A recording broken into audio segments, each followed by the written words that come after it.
So, my dear friend and family, a very warm welcome to all of you on our third episode of Being Informal with, where we meet and greet with our own scientists. So, before I begin, I thank all our viewers and contributors for their consistent love and support they have given to this unique series. I am overwhelmed with the response and would like to mention that we are working day and night to make your experience as great as possible. Today, however, we have a sad news to begin with, and I would like to pay our homage to Dr. Sekhar Basu, our former chairman, Atomic Energy Commission, and former director of Bhabha Atomic Research Center. He passed away on September 23 due to COVID, which played its role in it. He was the instrumental in India's nuclear submarine and aircraft carrier program, and today's episode is dedicated to all such heroes of our nation. I feel so privileged to tell you that one such hero is with us today to share his story, which is one of the most important story in our Indian history, I must say. I am referring here about the story of how India became a nuclear power. Today, we are fortunate enough to have with us one of the architect of this dream, which is now a reality. Yes, you guessed it right. I'm talking about Dr. Rajagopala Chidambaram. He was the second principal scientific advisor (PSA) to Government of India after Dr. APJ Abdul Kalam, and was there for almost 18 years. He played a key role in reshaping the India's status in international community and also India's rural development. We'll discuss about it today. He was the chairperson of Board of Governors of the International Atomic Energy Agency (IAEA) during 1994 to 1995. He was also the member of Commission of Eminent Persons appointed by the IAEA in 2008 to prepare a report on the role of IAEA to 2020 and beyond. I would say it like Vision 2020. The IAEA is world's center for cooperation in the nuclear field and promoting the safe, secure, and peaceful use of nuclear technology. It is a part of United Nations like WHO and others. You can imagine his role in guiding the international nuclear sector as well, with his experience and knowledge. He was the chairman of Atomic Energy Commission and the secretary to Government of India in the Department of Atomic Energy from 1993 to 2000. Before that, he was the director of Bhabha Atomic Research Center (BARC) from 1990 to 1993. Honored with the Padma Shri in 1975 and with the Padma Vibhushana in 1999. Please help me in welcoming the hero, Dr. Rajagopala Chidambaram, sir. Sir, it is my pleasure to have you on this show.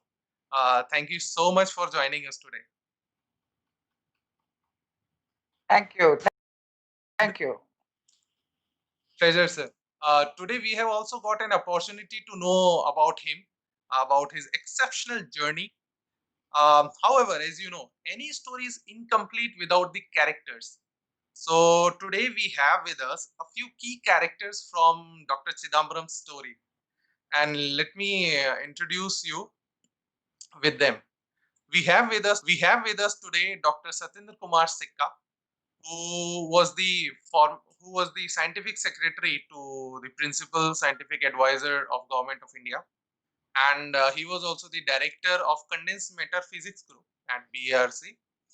And Dr. Sikka played a crucial role along with Dr. Rajaramanna and Dr. Chidambaram, and also along with Dr. Basanti Nagachaudhary in design and development of the hydrogen bomb for India. He was awarded with Padma Shri in 1999. Along with him, we also have Dr. Milan K. Sanyal, who was the director of Sah Institute of Nuclear Physics in Kolkata, and presently he is co-chairman of India-Japan Science Council. Welcome both of you. Along with them, we have Dr. Vinay Kumar Bhatia, who is the head of radiobiological division at Bhabha Atomic Research Center.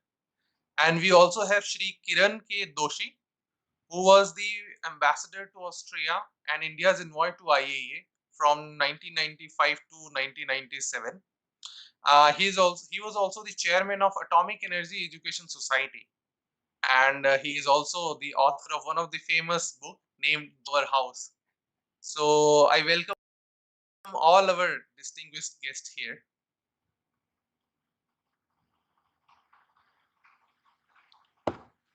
So let me begin with the show now. So I got an opportunity to meet Sir in person in 2014 in his office as BRC. And for me, it was a rare occasion because he used to be in Delhi most of that time because he was the PSA. And for me to meet such a big shot, as we say, it was a great deal. However, this is the best part of BRC, which I want to highlight, that you can reach to such legends and you can ask and you can learn anything from them at any point of time. So I still remember that 5 minute interaction with Sir. I learned two very important things that day. One, he's a very shy person by nature, but he still loves talking. So this was one. And secondly, I found like he is the Dr. R. Chidambaram. So, sir, I would like to begin with that only. Like, what made a young student to become the Dr. R. Chidambaram of today? Like, what were your thoughts behind it? What was your process of thinking? And what were those key actions and decision which made you what you are today? It will be, I think, the best thing to start with. Over to you, sir. Thank you, Dr. Nitendra Kumar, Nitendra Singh. Now, of course, I must tell you this youth nuclear society is a very good initiative, particularly when reaching out to young people. And see, I was always interested in physics, and so I did my BSc honors in physics in Presidency College, and it so happened that the same room from which I took my lectures was the room in which Sir C.V. Raman and Dr. S. Chandrasekhar took their lectures, because they were also students of Presidency College. And then I joined the Indian Institute of Science, Bangalore, to my PhD. At that time, the IITs had not come up. I'm talking about 1956. And this was the place to go to for doing research. And there is when I did my PhD in physics. And from there, I came directly over to the Bhabha Atomic.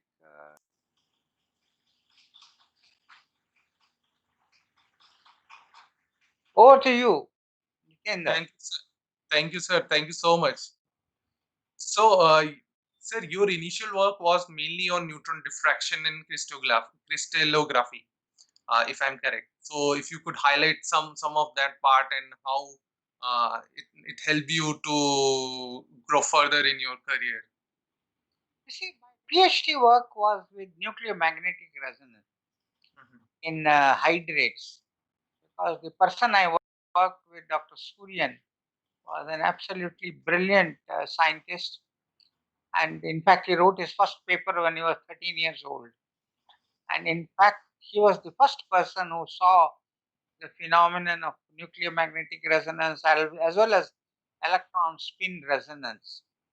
And the problem that I got interested in was hydrogen bonding in hydrates. You know, if you take a covalent bond, it's a very strong but very directional bond. If you take van der Waals interaction, it's a very weak interaction, but it's more or less completely non-directional. Hydrogen bond comes somewhere in between, and it is what it holds the water molecules together in ice. It is there in all hydrated crystals. It's one of the most important interactions in organic chemistry and biology in protein structures. The two strands of the DNA are held together by hydrogen bonds, and there we took up the hydrated crystals because, as you know, all water molecules in ice are held together by hydrogen bonds. Everyone, there is a donor, there is an acceptor, and each oxygen has four hydrogen bonds, two as donor and two as acceptor. OHO hydrogen bond. And you see the method is a somewhat indirect method where you are able to see the distance between the two hydrogens using NMR single crystals. If I look at NMR single crystals, this is what in those days are used to call the Pake doublet. Pake doublet. But then I had an opportunity to join BARC because Dr. K. Vedam, who had been invited by Dr. Raja Ramanna to head the neutron crystallography group in the then reactor Cyrus, the first research reactor after Apsara that we built with Canadian collaboration. He wanted to go back to the US and he asked me, since you are interested in hydrogen bonding, why not you come and join BARC? And he had already talked to Dr. Raja Ramanna about it. You know, the advantage of neutrons study of these materials is that you can directly see the hydrogens.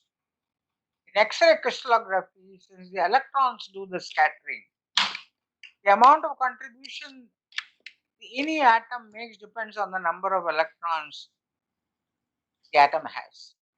Poor hydrogen has only one electron, that also part of it is taken away by a neighboring atom. So it's very difficult or almost impossible to see hydrogens using X-ray scattering. Whereas the neutron scattering amplitudes are not dependent on the atomic number because there are resonances, and it so happens that hydrogen has a very significant scattering amplitude. In fact, isotopes of the same element, hydrogen and deuterium, for instance, have very different scattering amplitudes for neutrons, and that is why we started studying this. And Dr. Sikka joined me at that time. He was from the training school, and since you know all proteins are held together by something like 20 odd amino acids, started studying the hydrogen bonds. We also studied some hydrates, but our focus was on hydrogen bonds in amino acids. As I said, protein conformations are decided by hydrogen bonding. So we wanted to take the information that you can't, the protein number of atoms there is too large to be studied by proteins by neutron diffraction easily. But we tried to use the information we have. And by that time, I had introduced the concept of what I call bent hydrogen bonds. At that time, people were just putting, if you find a hydrogen bond, you put the hydrogen on the line between the two oxygens or the two electronegative atoms, nitrogen and oxygen, if it's an NHO hydrogen bond. But if we take ice, to bend a covalent angle is so difficult energetically. That angle is 104.5 degrees. The four oxygens around the four oxygens surrounding the central oxygen, they are at tetrahedral angles, and one can easily calculate to distort it by 5 degrees.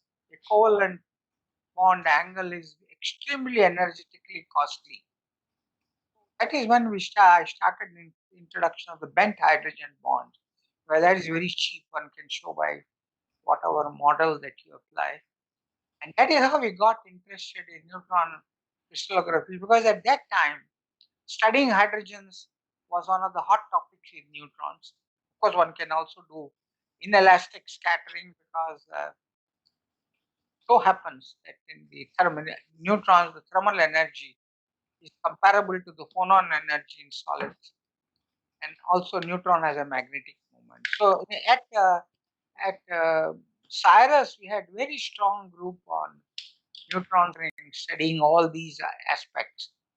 And Dr. and Dr. Sequeira, they were the first colleagues. Then we had some other technical people who are helping us. I'm very glad Dr. Sikka. Sikka, of course, continued with me, not just in neutron crystallography, but as you mentioned, when we got into the design of nuclear weapons. Oh, Nitendra. Thank you, sir. Thank you. Here, I would like to invite Dr. Vinay to add some comment because he is still in the radiobiological division and he can highlight more the importance of hydrogen bond and the initial work Dr. Chidambaram started. May I invite Dr. Vinay Kumar, who is the head of our radiobiological division from Bhabha Atomic Research Center. Please, Thank sir. you. Thank you, Dr. Nitendra. Uh, it is a pleasure to be here, and it's a proudest moment for my life to be associated with this group and with Sir.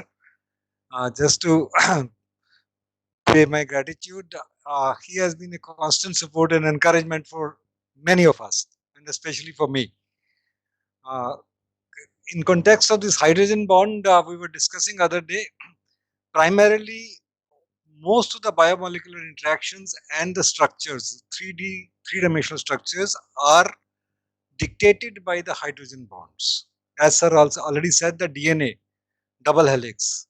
The two strands of the double helix are connected to each other. The bases of these are connected by the hydrogen bond. Now, in the biology, molecular biology, the whole field of molecular biology evolved once we understood the structure of DNA. The whole biotechnology field of biotechnology evolved, and that's why the DNA structure was awarded Nobel Prize also. The two strands have to melt completely, and each of the strand codes for the other part, and that is how the gene duplication takes place, or the DNA duplication take place. And so is the case when DNA is converted to RNA, and RNA finally codes for a protein. Now, protein, as Sir already said, is constituted by 20 amino acids, but they can be varying in number. Each one can be varying in number, and the length can be very different. Say, for instance, we have in humans nearly 25,000 proteins, and each one may be having a very unique structure, three-dimensional structure. Now, it is the structure which codes for the function of the protein. So, there are many enzymes which do very specific reaction, promote very specific reactions in the body, human body, or any living system, and they are the best catalyst one can find to the reaction rate of 10 to the power 9 reactions per second. Similarly, antibodies, which we are talking these days in the COVID era, that immunoglobulin G, if it is there, then we are immune to the COVID or coronavirus. Similarly, the coronavirus protein, spike protein, first has to interact with the ACE2 receptor in our body, and then this is the first event before the pathogenesis or before the disease manifestation. If this interaction doesn't happen, the disease also will not occur. For instance, the mice lacks the ACE2 protein, extracellular protein, and mice cannot be genuine mice, the natural mice cannot be infected with the COVID. So for the lab purpose, we have to generate transgenic mice which express this. So the whole structure, the whole concept of biology evolves around the hydrogen bond. As Sir emphasized, it is invariably the bent hydrogen bonds, and that finally decides that if a substrate is recognized by an enzyme, or a antibody recognizes a antigen or a foreign body, so that it can cripple it, or it can detoxify this or remove it. Likewise, every interaction in biological system is encoded by the hydrogen bonds, and most of these are bent hydrogen bonds, and that is where the specificity of the biomolecules come, and also that is why they are so fast and quick in their processing also. So it was a very seminal work which Sir and Dr. Sikka has been a very kind mentor to me. I learned so many things from both my teachers. uh, that is why it was a very seminal work. Subsequent to this, from amino acids, the next step of evolution was structural biology or the protein crystallography. And that is what Dr. Chidambaram initiated the structural biology in India. First, one group in BRC, another group in IIC came up. And now this protein crystallography is also called different names, proteomics, structural biology. And now we have evolved so much, we have more than 50 groups in India. And along with that, all the infrastructure which was required to boost these subjects like synchrotron, supercomputing facility for doing molecular dynamics. Again, thanks to vision of Sir, they are in place, and all our groups are progressing and flourishing very well today. Thank you. If anything else, please let me know. I can. Dr. Nitendra Singh, Yes, sir. we also dabbled in one other area called quasi crystals. Quasi Okay. crystals. Mhm. And because we had a very strange some many years back. Normally, in crystals there are only the symmetries that are allowed, because you need a periodic structure is 1, 2, 3, 4, and 6. And there are some people who found a five-fold symmetry. They called it quasi crystals. And that on which we worked, among other things, of course, done more things with Dr. Milan Sanyal. But this was one thing we did using positron annihilation, because our colleagues in Saha Institute at that time, Prashanto Sen, he had a very good equipment. And in fact, that is one good thing about our solid state physics symposium annual meeting. I saw a poster in which Prashanto had shown this slide, and that is when we started to use it. Maybe Milan, you want to talk about it a little bit, among other things, anything else also? Yes, I would love to hear from Dr. Minal Salnial we have here. Because he was also your PhD student, and it will also highlight the student guru relation, especially in terms of PhD.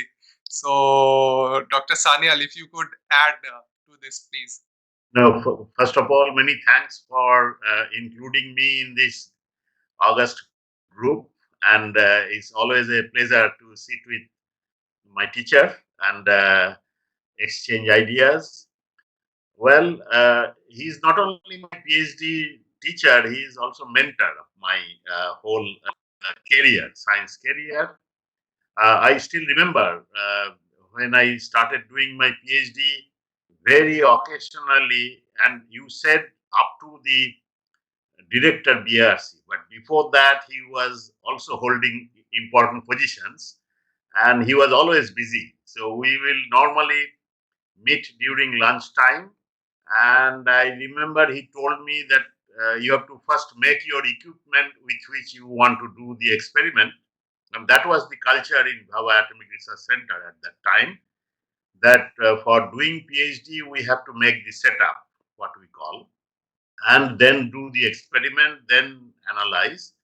And so energy dispersive X-ray diffraction is a technique. That instrument I built up, and then I started working on this quasi-crystal, as Dr. Chidambaram has already mentioned. And in fact, if you can understand quasi-crystal pretty well if you try to tile the floor with a pentagon. You cannot tile the floor with a pentagon. You can easily tile it with a square, for example. But if you try to do it with a pentagon, there will be gaps left out. So with one tile, you cannot cover the entire floor with a pentagon. And that was the objection some people raised when quasi-crystal came into being. Of course, now quasi-crystal has got the Nobel Prize, and it is indeed a very important, and it has become a household item. Some frying pans people are making with quasi-crystal, so that it's a different issue. But then this concept of keeping gap when you tile the floor with a pentagon, now I realize was very transparent to my guru at that time, which I didn't know why he was asking me to do positron annihilation, because this positron annihilation was completely a new technique for me. I was only working on X-ray diffraction. So I came to, that was my first visit to Saha Institute of Nuclear Physics, and worked with Professor Prashanto Sen, as Dr. Chidambaram has mentioned. And then we got a very important information about these gaps which you bound to keep when you want to fill up the space, whether it is 2D or 3D, with a single tile, as we call. But of course, there are concepts of multiple tiles which can fill up the floor, like Penrose tiling, but those are technical details. And we got very important information with the positron annihilation technique and published several papers on that. That was my beginning of my research career. And then, of course, uh, he has taken very important decisions for me. Like when I finished my PhD, I was getting some postdoctoral offer to work on quasi-crystal or to move to Brookhaven National Laboratory to work on synchrotron. So I went to, sorry, I said that these are the offers I have. Another offer was from Washington University for XAPS. And then one day I still remember he was showing him this correspondence. And then immediately he said that, Milan, you should go to Brookhaven. The other two, quasi-crystal is a particular topic. You will not get enough exposure. You already know the subject. And that was the turning point and how I got interested in synchrotron and how I got trained. And so, of course, I'll come back and talk if there is a time to come back. But as I said, it is, he played the mentoring role, not only during my thesis, but also afterwards. Even now, when I recently, I remember I have set up a beamline in Japan, and there is a photon factory in KEK, and one day he told me that I want to visit your laboratory. He was PSA at that time, of course, top scientific advisor. So I rushed to Japan and he came and I showed him all the things, and then we sat together. I will never forget that day. And he was trying to give me what are the facilities I should do and all that. And that's a success story. People from all over the country has used that facility, and it's very, very nice. And so when I look back, he played the very important decisions he took for me, which made what I am today. Thank you. Thank you, sir. Milan, if I can add a little bit to the quasi-crystal, Yes. because this is Penrose tiling, two tiles, as Milan said. Why I was bothered about it is, if you are given a white balls or all black balls, you arrange it in one line, easy if it is all white and all black. Suppose I give you a mixture and ask you to put white, black, more effort. So here is the quasi-crystals are crystals which have been cooled. So if you cool it too fast, it becomes amorphous. Cool it very slowly, it goes crystalline. In between, it becomes a quasi-crystal. When nature didn't have time to align it into one unit cell, why should it bother with two? And that was a problem we looked at. And sure enough, in the vacancy defects, we found that quasi-crystals have 3 orders of magnitude more vacancy defects than crystalline, and 3 orders less than what is there in amorphous, somewhere in between the two. And that's what, as he indicated, it's a mixture of, because five-fold symmetry is the best symmetry if you are individual groups you want to pack together. But in a crystal, to align it, and that's when we wrote our model of quasi-crystal, which is a mixture of gaps, which is why it gives a lot of vacancy defects. And then you get this pentagon using five-fold symmetry groups of it. Anyway, just I wanted to add to what. No, actually, this I should here mention that this is one thing. Among many things, this is one thing I learned, that if you want to work in a particular field, you must work for sufficient amount of time so that people notice your work. This is what I also learned. So we worked on several alloys as Dr. Chidambaram suggested, and see that same results are coming, the reproducibility of the result, which clearly shows that quasi-crystal is in between crystal and amorphous, as he mentioned. And we have some 10 papers on this subject, and nobody can write any quasi-crystal review or anything without citing our this particular work, and that is why it is still getting cited. And I'm very proud about our this particular work, that it clearly shows that vacancy is a important ingredient in quasi-crystal. So that's what Sir has mentioned already. And these are the things you pick up when you are young, and then apply all these ideas, and that you have to work in a particular subject for sufficient amount of time so that people notice you. And then few other things he told me during writing thesis and manuscript. One thing I remember, he told me one day that, Milan, you should never write a sentence which contains zero information. That means you have, let us say, a paragraph, and you should not repeat something. All these are very, very important in long run, I find. I'm, of course, proud to be his student and whatever. Yeah. Thank you. I can completely connect to this feeling, sir, in fact, because I did my PhD at BARC, and I must also say it proudly that this culture which you are talking about maybe 30 years, 40 years back, that is still there at BARC. I found, as you mentioned, like you need to build your own facility to complete your PhD. This is still the same. If you are doing PhD now, you still have to make your own facility with your own knowledge and understanding, and that gives you both the things, a feel of your activity or what you are doing, and also the basic understanding which should be with you once you finished your work and that sort of thing. So I completely agree, and I have learned, like, already sir has touched two different aspects of subjects, even though it's the basis is same, but two different dimensions of the same work. So similarly, I have found, like, sir has many dimensions in that sense, and one very important aspect I want to follow. Nitendra, 1 minute. Yes, sir.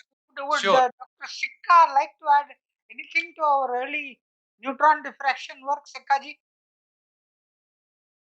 Dr. Sikka, if you would like to. So Dr. Sikka was first PhD student of Dr. Chidambaram, if I'm correct. So Dr. Sikka, if you could add something to it. See, I was Dr. Narendra told, I was his first PhD student, and in fact, I joined BRC in '61, and Dr. Chidambaram joined us in '62 as our group leader. Okay. So, then I see the doctor on neutron diffraction. See, he encouraged, he took the problems which were very appropriate for the technique, that is the hydrogen bonding, as already explained by Dr. Chidambaram. So, he was also, my association with him continued for 40 years in BRC, and then for 6 years I was scientific secretary in his office, and then I was a scientific consultant also for almost 10 years in his office. So I still, we talk and discuss science. So my association with him is almost 6 decades old. Now, on the neutron diffraction, he was a complete scientist. He essentially, he was an experimentalist, but a very sound basis in theoretical things. And he he was instrument. He first developed the uh, introduced automation in neutron diffractometers at barc, and which was a precursor to lot of instrument building. Uh, See, first it was semi-automatic neutron diffraction equipment, then paper tape, then the uh, computer controlled. So he was instrumental in all this. So of course, he had a very small group, about 5 people as to begin with, and he, as Milan Sanyal said, he was not only a teacher but a super mentor. So he took care of the our promotions and all that things very nicely, and see my association with him continued for 40 years in barc. So during this period, got associated with him on nuclear explosions. Then lot of projects we took together. And see, one thing I want to say, we never uh, followed the, to do the bandwagon research. He was initiated. He was in favor of mission-oriented basic research, and which he called directed basic research.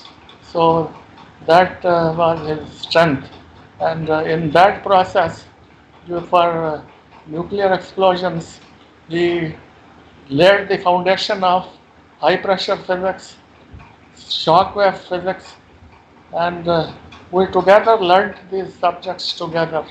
And see, what happened used to happen was, he used to pose them, and that on a Saturday and on a Friday, and then he was got and for 2 days, and then we had a solution in on Monday.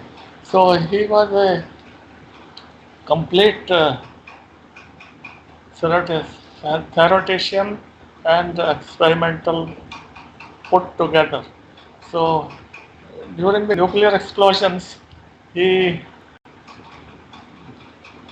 when I was inducted in '69 into the team, he had already started the effort in 1967. Dr. Ramanna has picked him up for that, and then when I joined him for in this effort, he uh, he had completely worked out a paper design of the equation of state and the nuclear device, and chosen the implosion method as the uh, trombe. We had the plutonium available from the processing plant.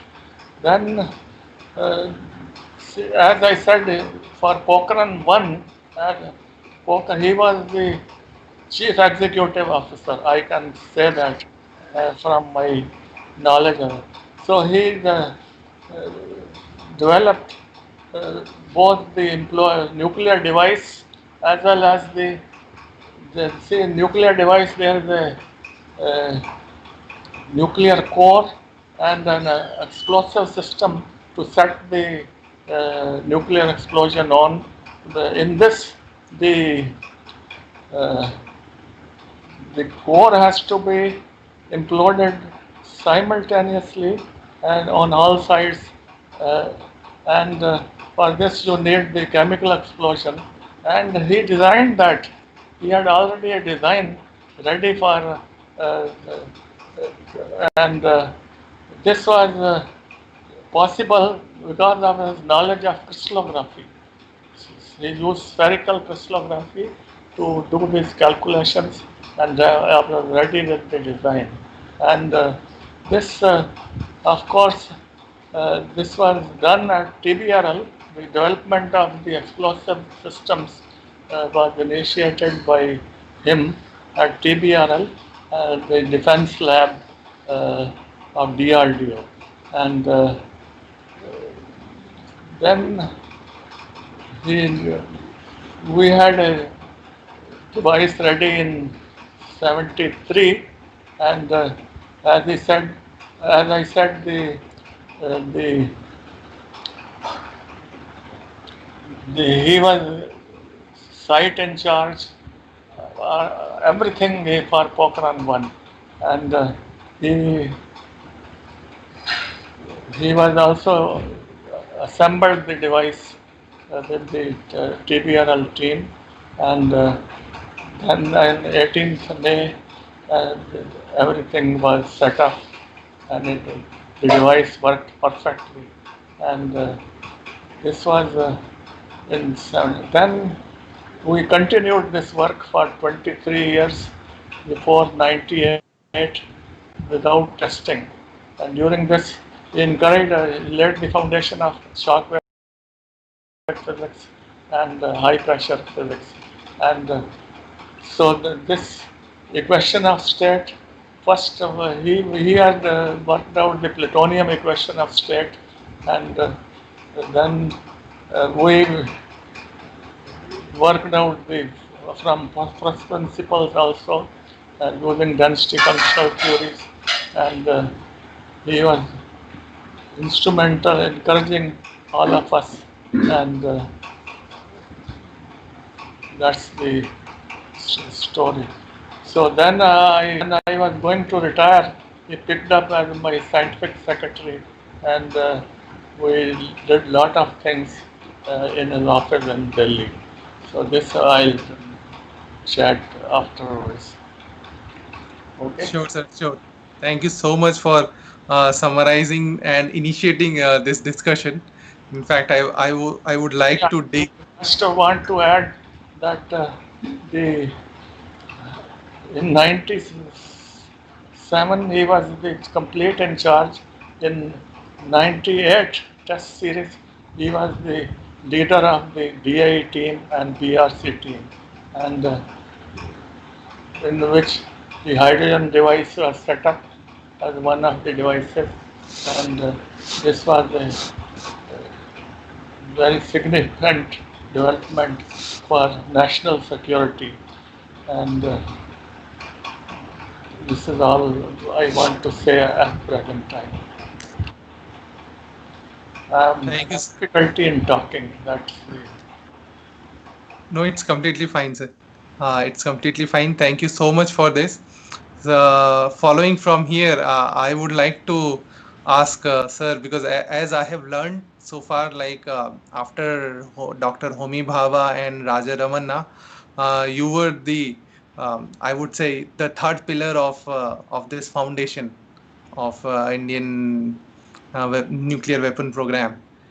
And as Dr. Sikka already mentioned, there were two tests in one in 1974, which was named as Smiling Buddha, which was referred as Peaceful Nuclear Explosion (PNE), and there was second one in 1998. So, like, few quick questions which came to my mind was like, what was the philosophy behind these code names, if I may ask? Because these are very unique names, and also what were the implications after the first test in 1974, because there were so many obstacles after that, and what was the main difference between these two operations?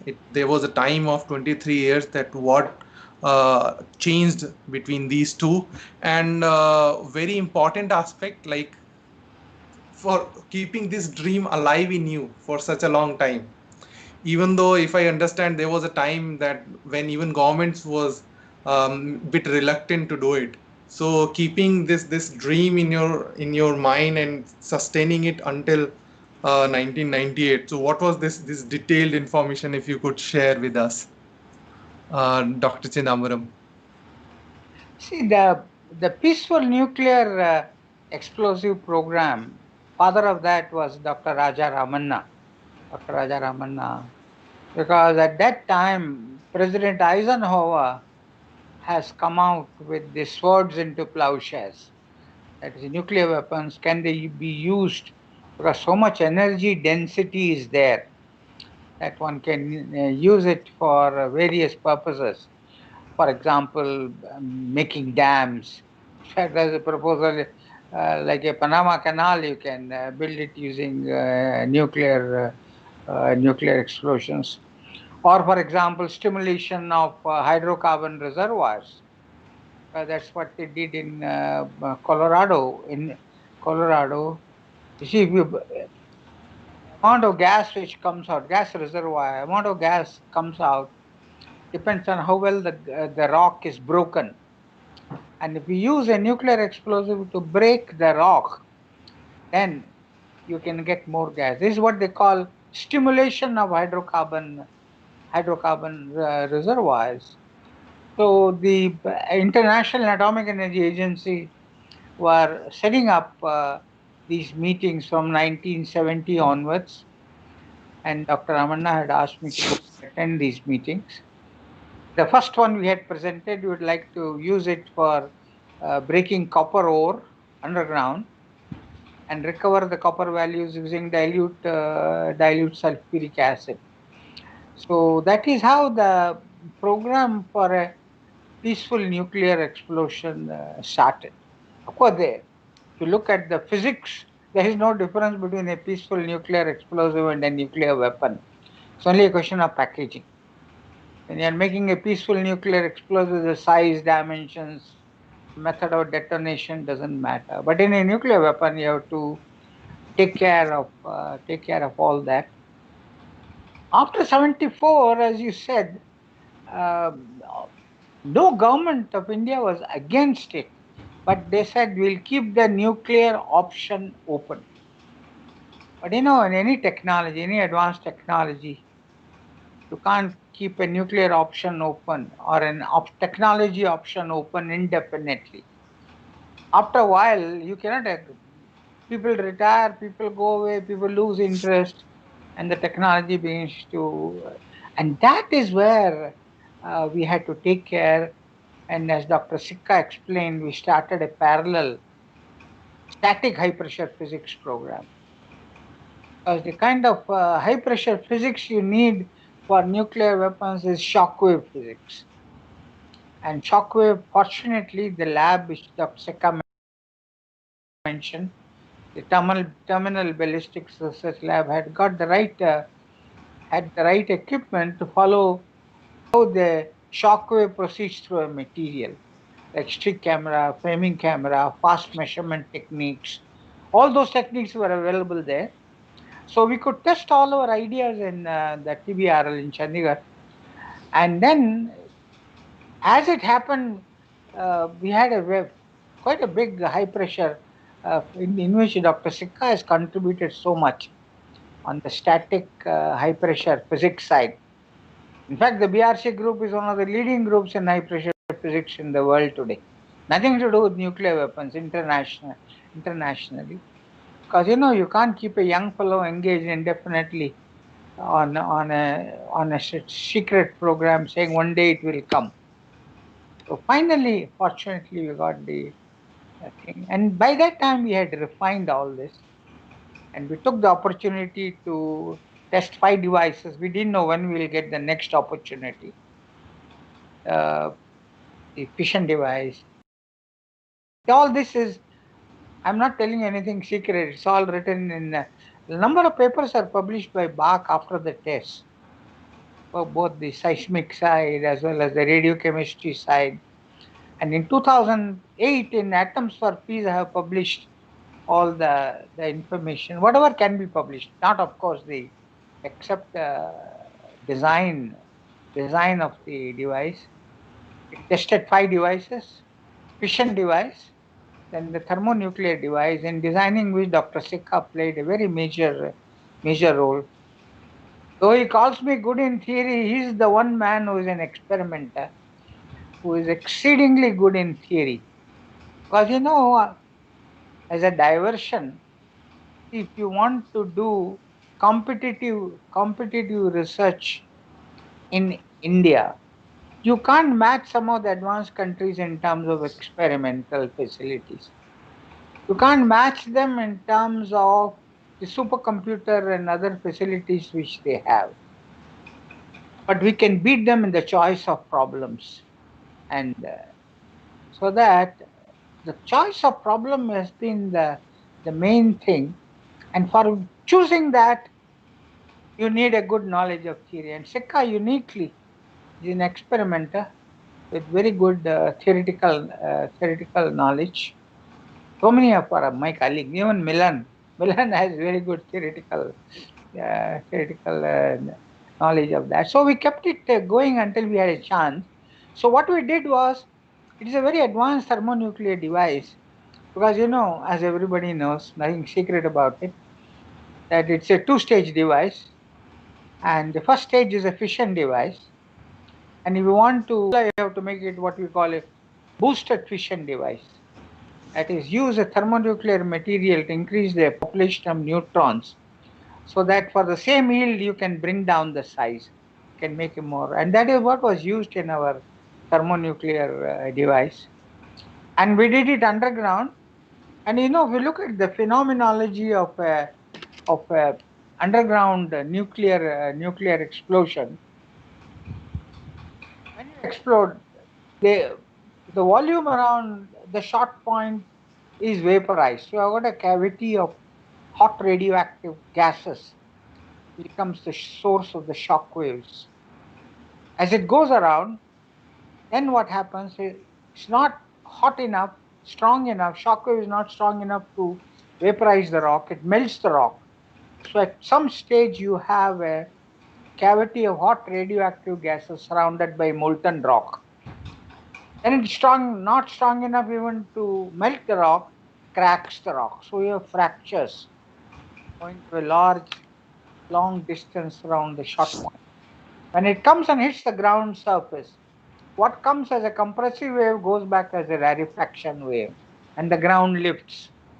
And ground, that rock is brittle and the rock cracks, goes up and falls down, form a crater, substance crater or a throat crater, whatever kind of crater.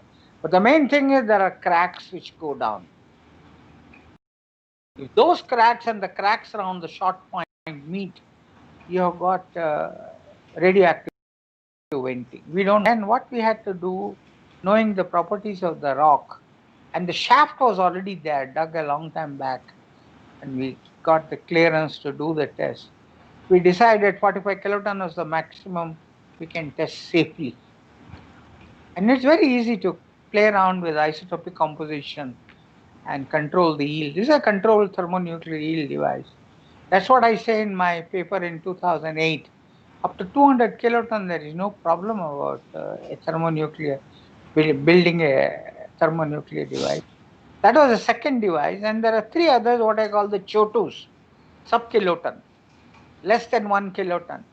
And they were used to test out some physics ideas that we had, in order to make sure they were perfect, because all these had gone into the computer calculation, and everything worked perfectly. Dr. Kakotkar says perfect test. Talk about the 98.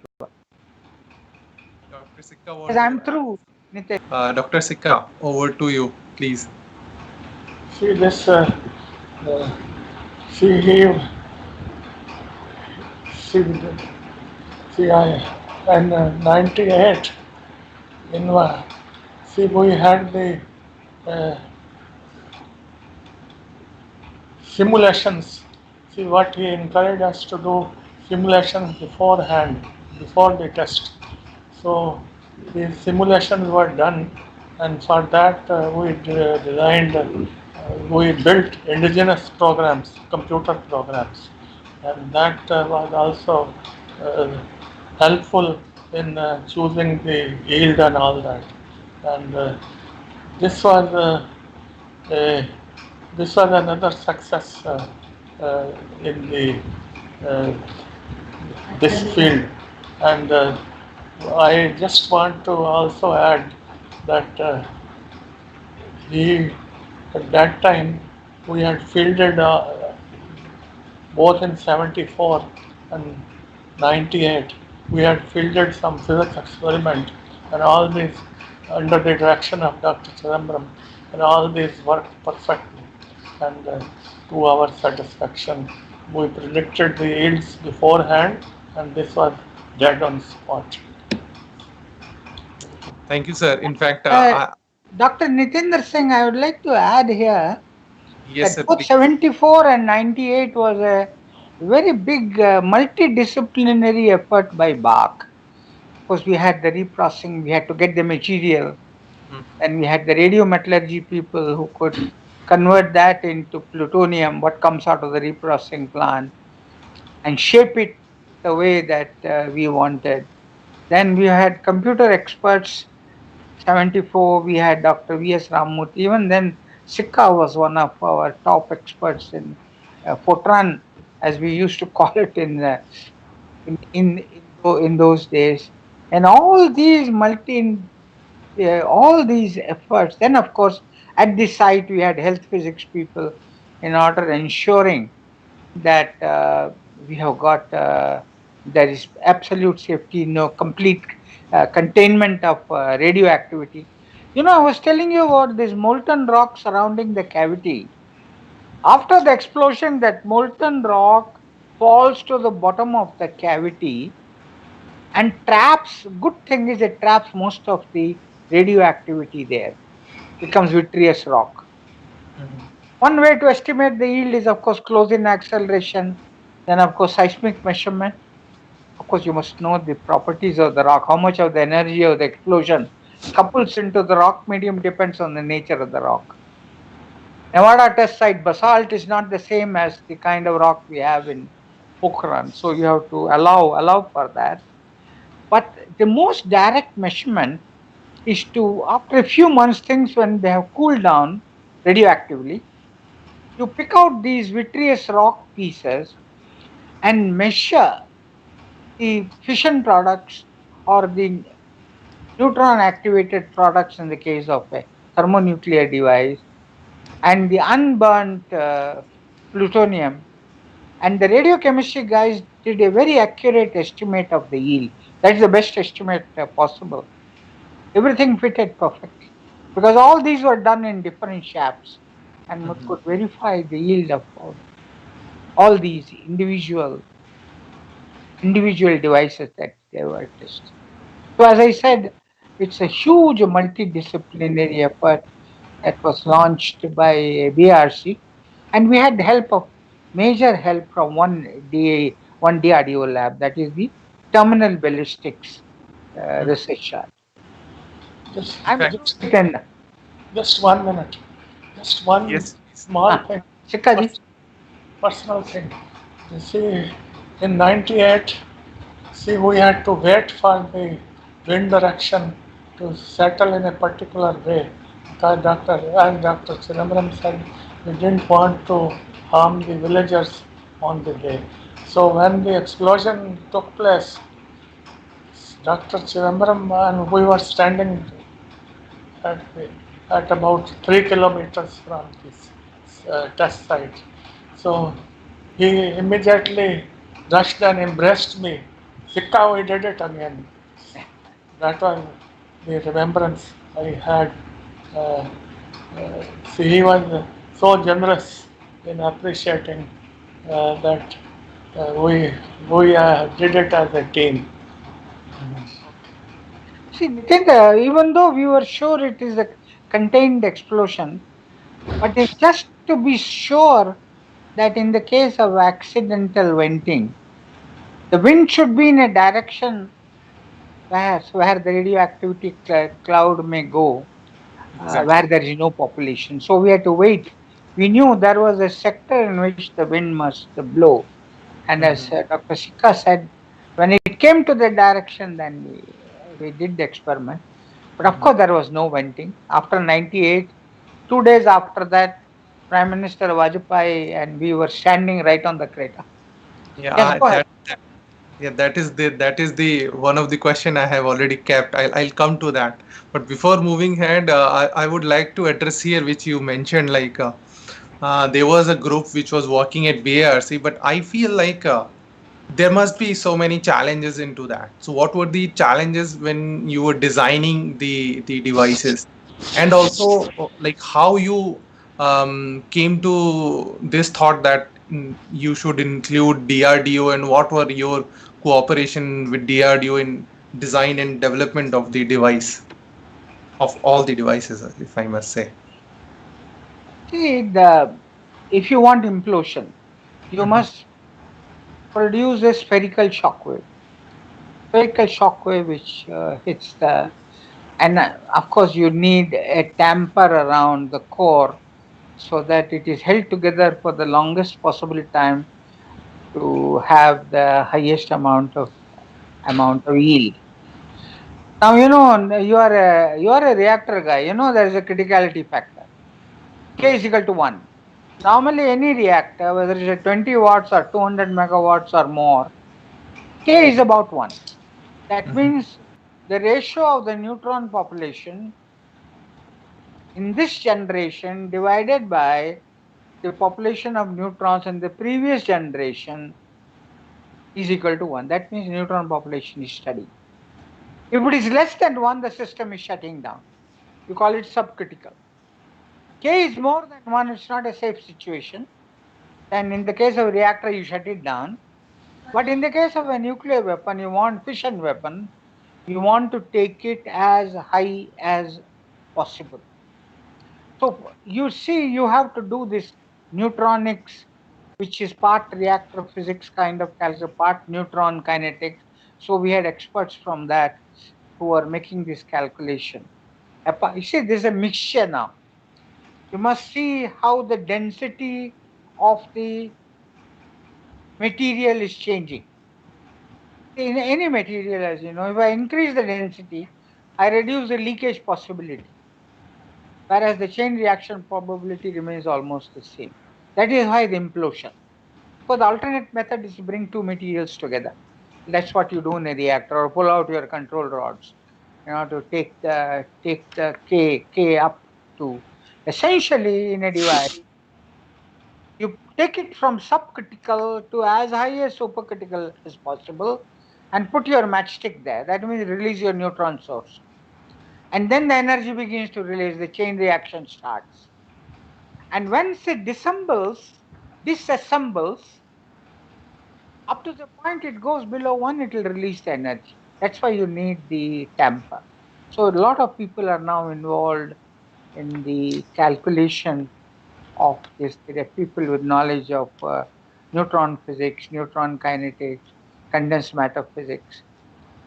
And to produce it's like optics. In optics, when you make a lens, plane wave or whatever lens, use materials of two refractive indices. One is air and one is glass. So you are able to converge or whatever you want to do with the converged light. In the case of explosives, you need two explosives with different detonation velocities. Then you can bring the shock wave, make it from a point, you can convert into plane wave, or you can convert into a segment of a spherical wave on the design. Calculation we can do here, but it can be tested only in the defense lab because they have the range where they can detonate the explosives and also send the shock wave through. Of course, we can't send it through plutonium, simulated materials, other materials, study the shock wave which proceeds using stick camera, framing camera, pin oscillograph. And plane wave lenses are well known, it's textbook stuff. Spherical wave lenses are not described so much in the literature. And now you have to divide the spherical wave into segments which are all identical, because that is what makes it fabrication very easy. And that is where, as Sikka said, you need the knowledge of crystallographic symmetry helps. Identical lenses, spherical, each producing a segment, all the lenses to be detonated simultaneously. So you end up with a spherical shock wave which goes through and carrying out. That is where we needed the assistants, and they were brilliant. I've been going there from 1970 onwards. I've been going. I have between the 70 and most 98, and of course, a lot of my other colleagues from BARC also used to go there. So, as I said, it's a very multidisciplinary effort, and of course, so many people were involved. Yes, Nitin. Thank you, sir. Thank you. In fact, as Dr. Sikka already mentioned, like there was a concern of the wind, and also this part has also been now featured in the movie Parmanu. I think most of the general public know about these tests from the movie, and there it has also been mentioned like there was some complexities in conducting the tests. And this aspect, I would like to listen from you. Like, I do understand there were complexities involved because of so many factors. So, how you will put some light on the role of DRDO, role of ISRO in that, and also you did a coveted operation with Indian Army there. So, how it went and some highlights of it, if you can say. That It was was really actually, interesting to see in you must in the movie, remember, but there was a movie. It is part fiction, part fact. yeah. There was nobody equivalent of Pretty Zinta in the real life. There was nobody phoning up or finding out what is happening, why phoning, nothing like that. No occasion when we have to run up, run away and hide. There was no such occasion. Yeah, of course, ISRO was not involved. Our DRDO friends who were, and the management of the test, DRDO was very much involved. It's very easy to track the spy satellite. And at that time, we avoided the work. We didn't run away like this last moment. All that is, of course, makes the movie more interesting. That's all. It doesn't. It has nothing to do with the facts and everything. And Army did a tremendous job. Army did a tremendous job. It's not just the colonel who was the commanding officer, but also the army Jawans. They kept it secret, and they made sure there was no leakage of information around. There was nothing like a CIA guy and a Pakistani guy chatting together and talking about onions being shot and all that sort of, no such thing. There's no such. Everything was, and they were a very good partners, army, to make sure both 74 as well as 90. And also, they had helped in digging the holes, providing us security. The holes had been there. Every 3 years, the engineering regiment will change. So we had the Bengal engineering regiment when actually the tests were done.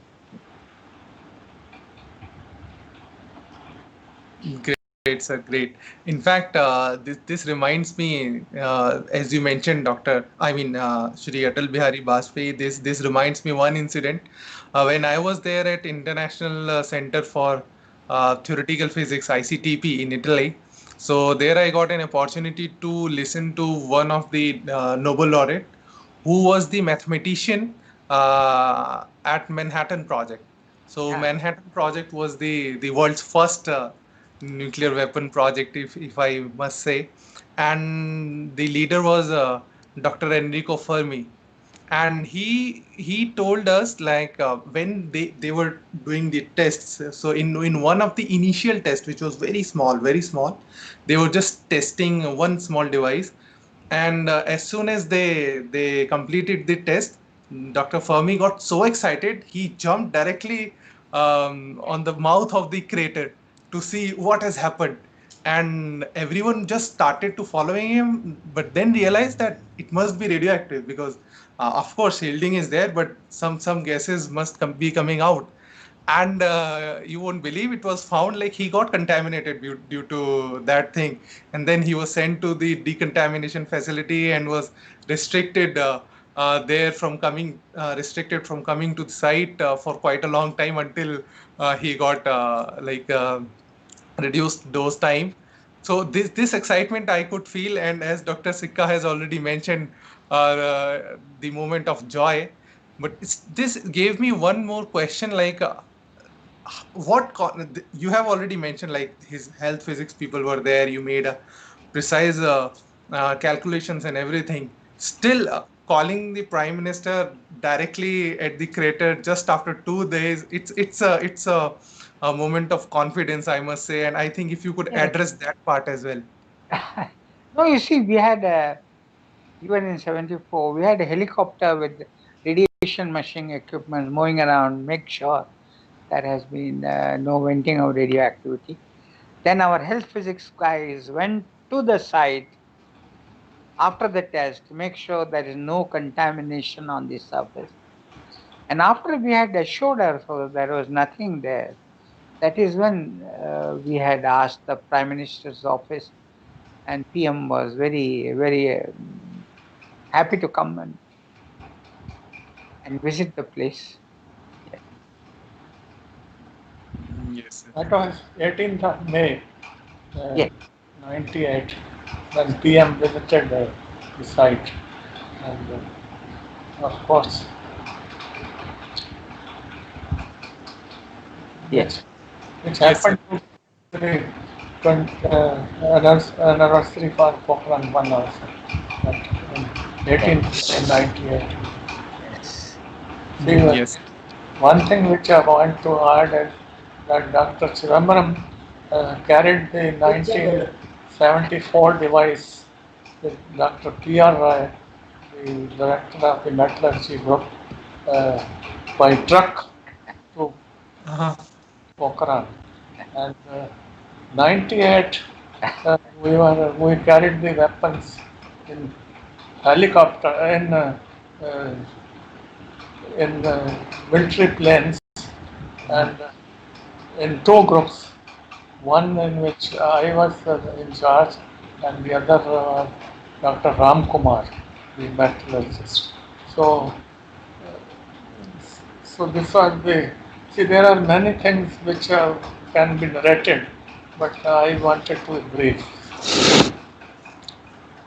Thank you, sir. But I think this is very interesting part to see, because Yeah. this is the real thrill when you carry it to something and then you carry out this sort of Which experiment of national importance.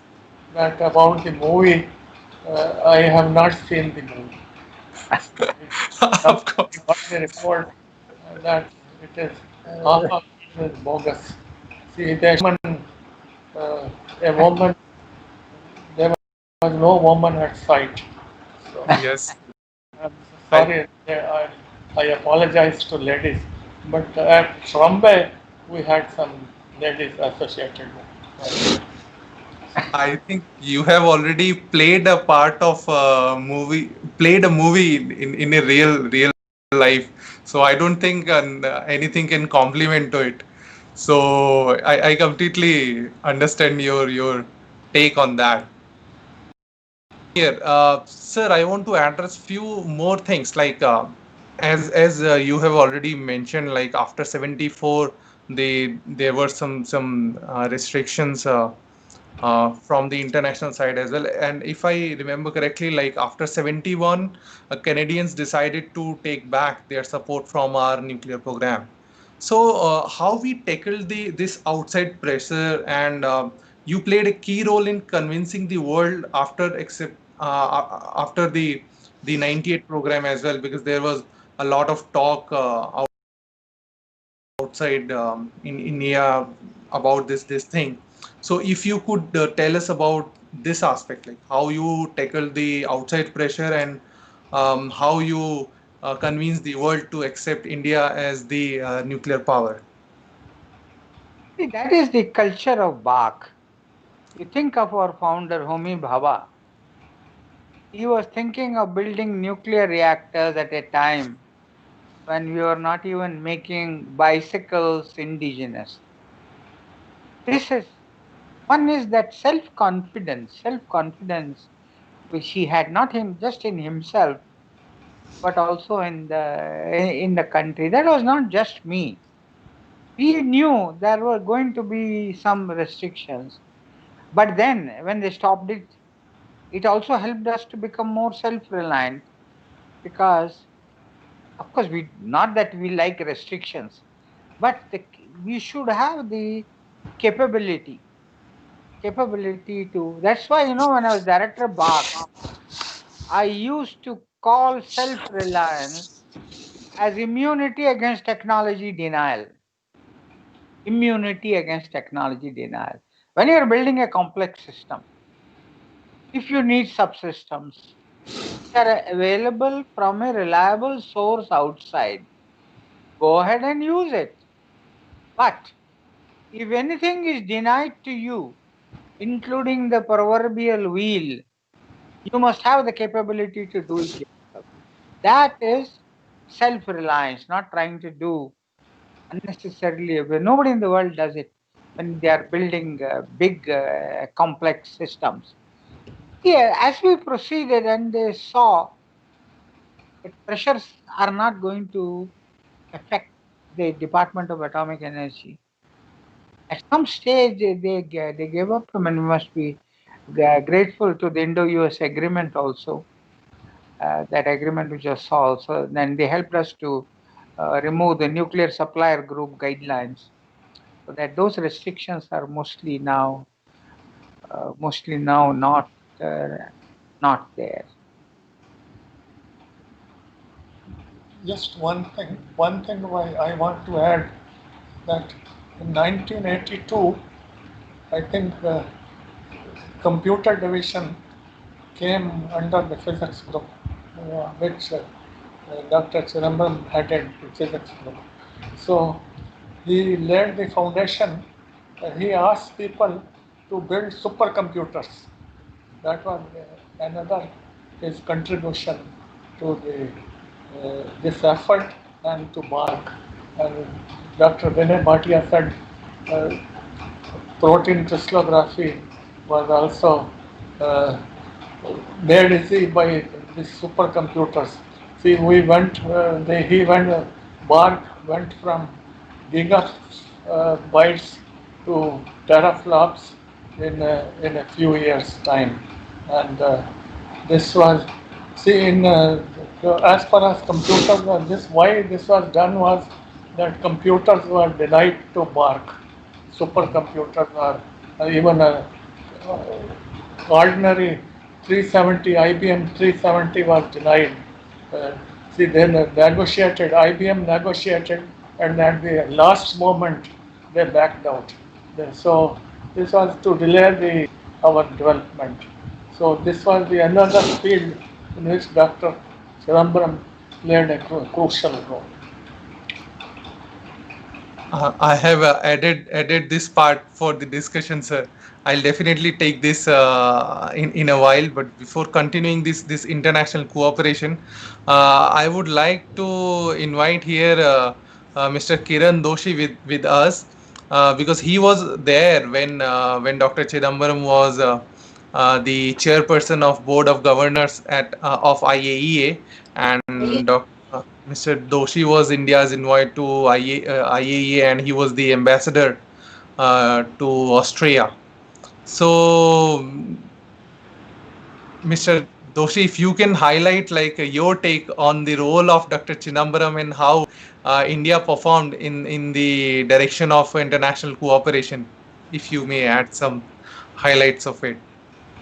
Okay, am I audible? Can you hear me? Yes, sir. Okay. First, I must congratulate you for what you are doing. I mean, you're really recording history. I mean, that's very important in our country, because our country, if there's one subject that's neglected, that is history. Very few people know what happened even 20 years back or 30 years back.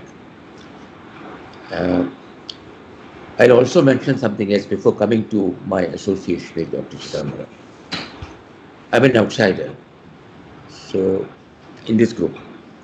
So but I can also have the benefit of being an outsider, that is, look at it differently. And when I look at India's nuclear program, many things strike me. Of course, there are many dimensions to India's nuclear program, and I think all the four people on the panel, to the scientists, great scientists everywhere, have spoken, have enlightened us, the world, about the dimensions of India's nuclear program. There's only one dimension that I'm going to speak about, that is the nuclear deterrence. And because that is basically where we were in 1995, 97 when I was in Vienna and Dr. Chidambaram and I collaborated. See, the India's nuclear program, and especially the deterrence part of that, which was always there. I think that even Dr. Baba never lost sight of deterrence.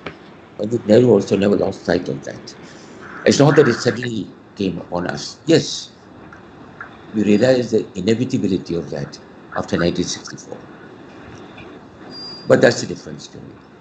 The most interesting aspect, and the most unique, it's a unique aspect of India's nuclear program, that it was not driven by politicians, it was not driven by military leaders, it was not driven by IAS, whatever the film may say. It was driven by scientists. It's incredible, it's unbelievable that the scientists of India actually looked at not only the technical aspect of it or the excitement of science. Science is a very exciting thing. It's not just that. They also had the strategic vision in mind, the strategic requirement in mind. And also, uh, uh, uh, hundreds of scientists and engineers were finally involved in creating India's nuclear deterrence. But but three scientists in particular, without whom this program would never have come into being. It will remain just a wish list on India's part. And the three are, you mentioned them, Dr. Baba, Dr. Rajaramana, and Dr. Chidambaram. If any of them had been born too early or too late, or if any of them had not taken nuclear physics as a subject, even one of them not taking nuclear physics as a subject, it almost happened in the case of Dr. Chidambaram. He almost did not take nuclear, or if lost stamina, if they had stumbled anywhere on the way, we would not have had this program. And the story of India's nuclear deterrence is actually the story of Dr. Chidambaram's life. And it can really be split into three parts or four parts, Dr. Chidambaram's life. The first part of the life is probably started in 1967 with a young scientist at that time, and was called doctor by Dr. Ramana to his office. It's known, I mean, now it's part of history. He was called there, and he was asked specifically, can you make a nuclear explosive? Which meant many things. Which meant that before that, nobody could make it. He asked Dr. Chidambaram to make a nuclear explosive. And Dr. Chidambaram, I don't know whether he even realized what he was saying, but he said, yes, I will make it. And did that. He got support from a lot of people. He did get support, a large number of people involved in the plan. But it was he who designed it, and it was he who actually coordinated and kept the group together. The group remained united, the group remained focused, the group kept it a secret, and the group achieved it. And in the face of the fiercest opposition from the outside world, indifference from a lot of people within India itself.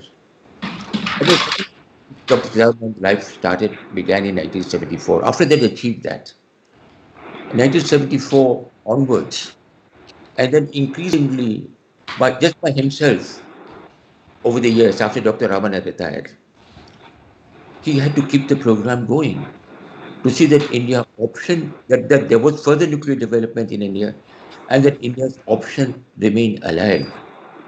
Dr. Chidambaram is shy of telling us about it, but there was a lot of opposition to that in India.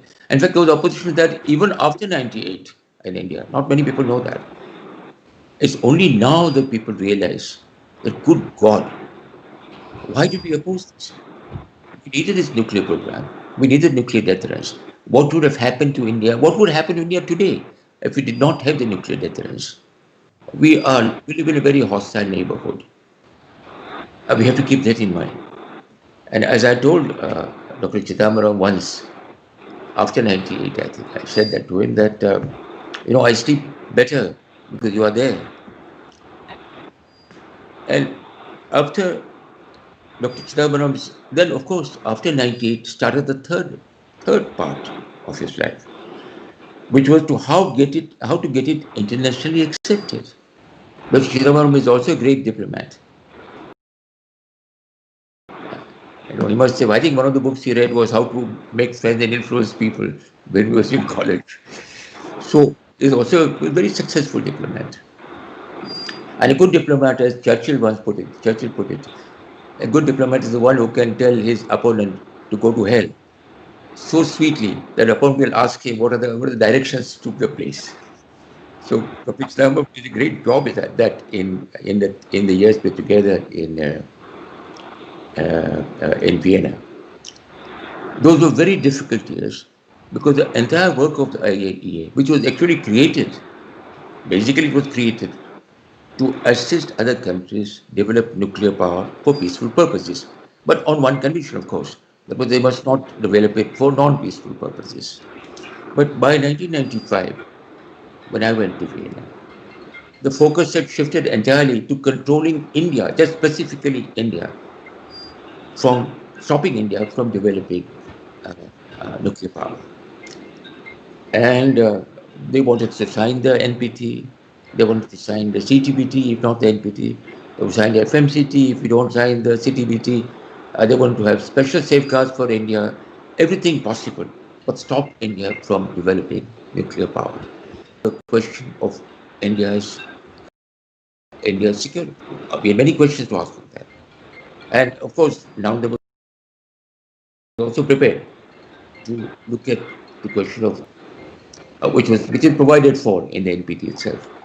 So Dr. Chidambaram to negotiate his way through that very often without even there was not enough time to get clearances from Delhi. So very often he had to bluff his way through these things, but he kept, and there were people even at that time in Delhi who were not quite sure whether India should retain the nuclear option. And yet he succeeded in keeping that open. So my congratulations to him after that. I always said that, but for you, this would not have happened. And then after 1998, he had to get, as I said, to get international approval of India being a nuclear power. He achieved that as a scientific advisor, with the help of others, with the support of others. But he achieved that. And there are not many people who have worked under every Prime Minister of India from Pandit Nehru, I think, started joining 62 was the Prime Not Minister. Pandit Nehru, no. But starting with Pandit Nehru till a Prime Minister Modi, I mean, been there, associated with each one of them. And you could write a book on the Prime Ministers I've known. Perhaps. So it's a remarkable life, and it's a remarkable service to India. I saw that. Thank you, sir. I think you have rightly mentioned this would be an interesting read to see a book on Prime Ministers of India from a scientist's perspective. It will be a different type of text and very interesting. You have rightly mentioned, sir, like Chidambaram sir has played a key role on international level as well. And I want to take this question here when you were there at IAEA as the chairperson of the governors. So there were so many important decisions taken. So could you please highlight that part as well? Actually, as Ambassador Kiran Doshi said, does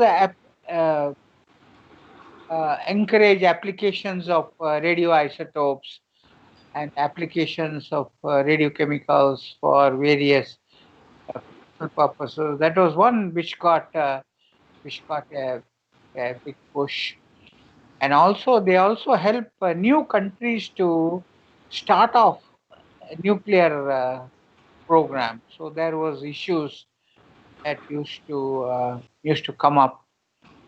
And of course, always they had NPT in the back of their mind. In my send off lunch, and when my term was over. If you have read David Copperfield, that there is an aunt of David Copperfield who has adopted a boy, and she is very proud that he is writing a book. But the problem was he suddenly, that's what Charles Dickens says, King George's head will come up and the writing will stop. So I was telling all the delegates to the IAEA, like King George's head in that book, David Copperfield.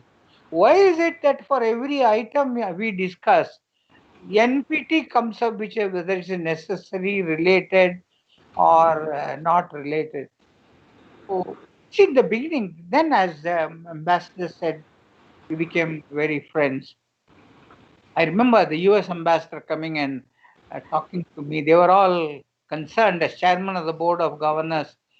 Can can we can I do some will I do some damage to their non-proliferation efforts?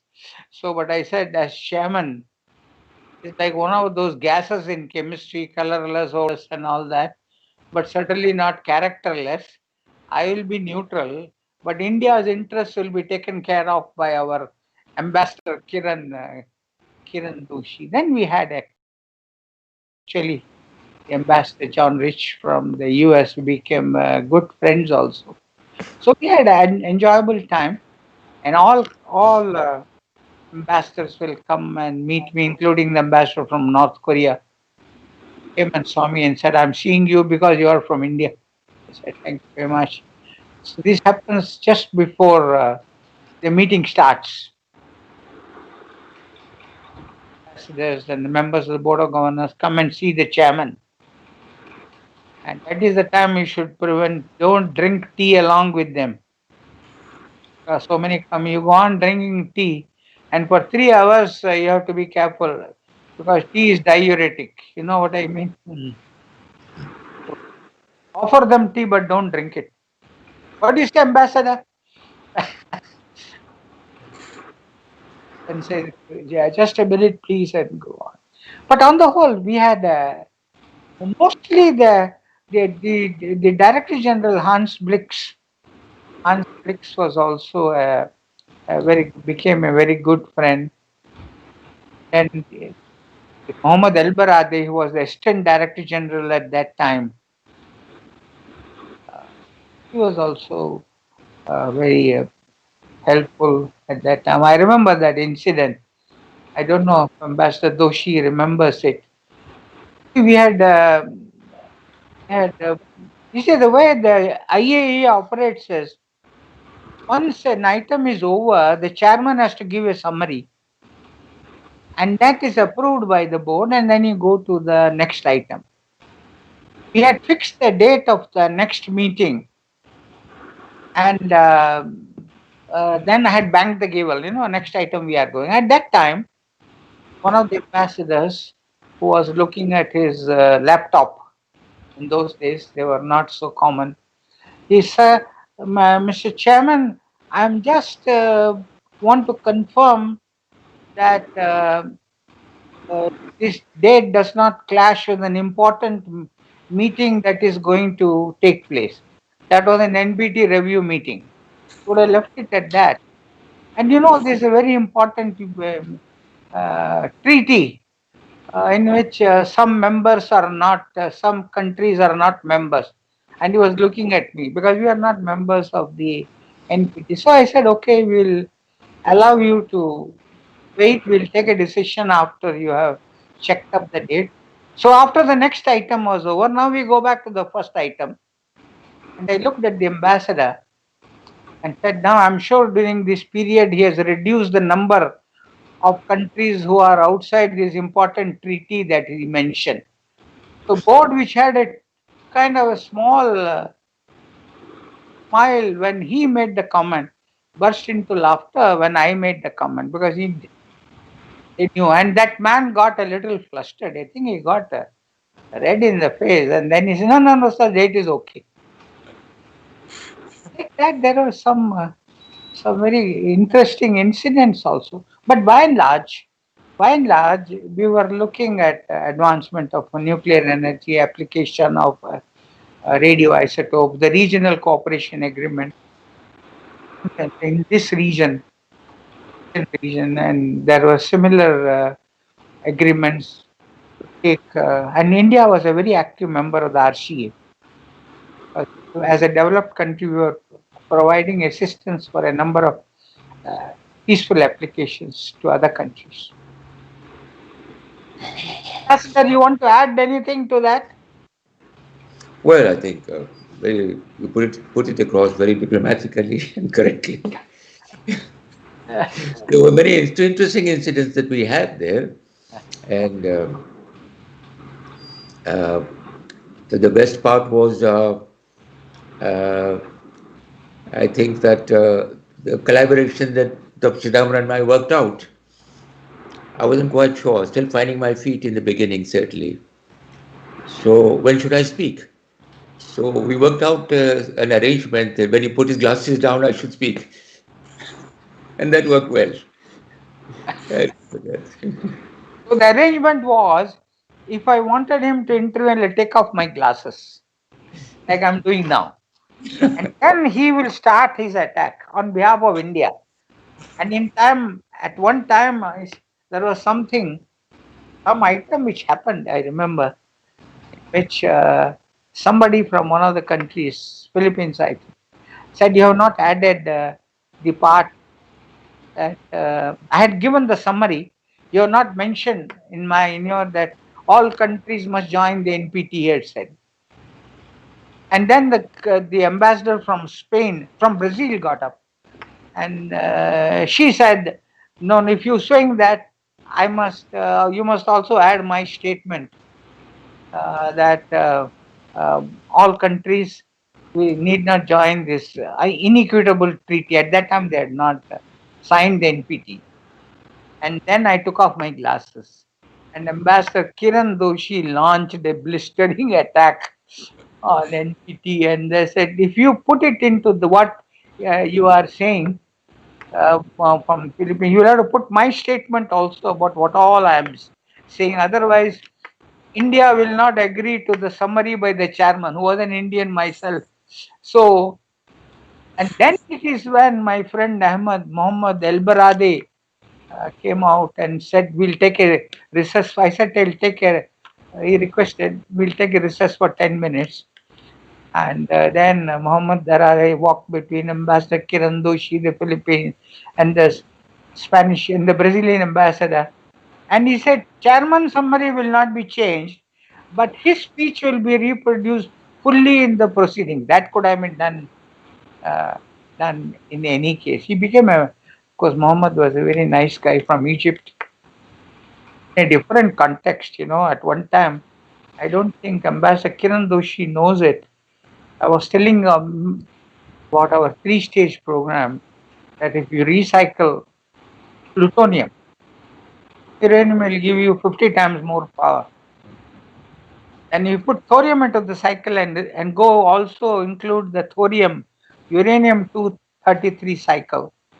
The same uranium will give you 600 times more power. Then Mohammed asked me, can we then say nuclear can then become, if you close the cycle, nuclear fuel cycle, nuclear can become renewable energy? I said, let us be modest, we'll call it near renewable energy. They had a very enjoyable, very good, friendly people, and they have a very great respect for Dr. Homi Bhabha, was the founder of our, not only the atomic energy program, he was one of the founder members of IAEA.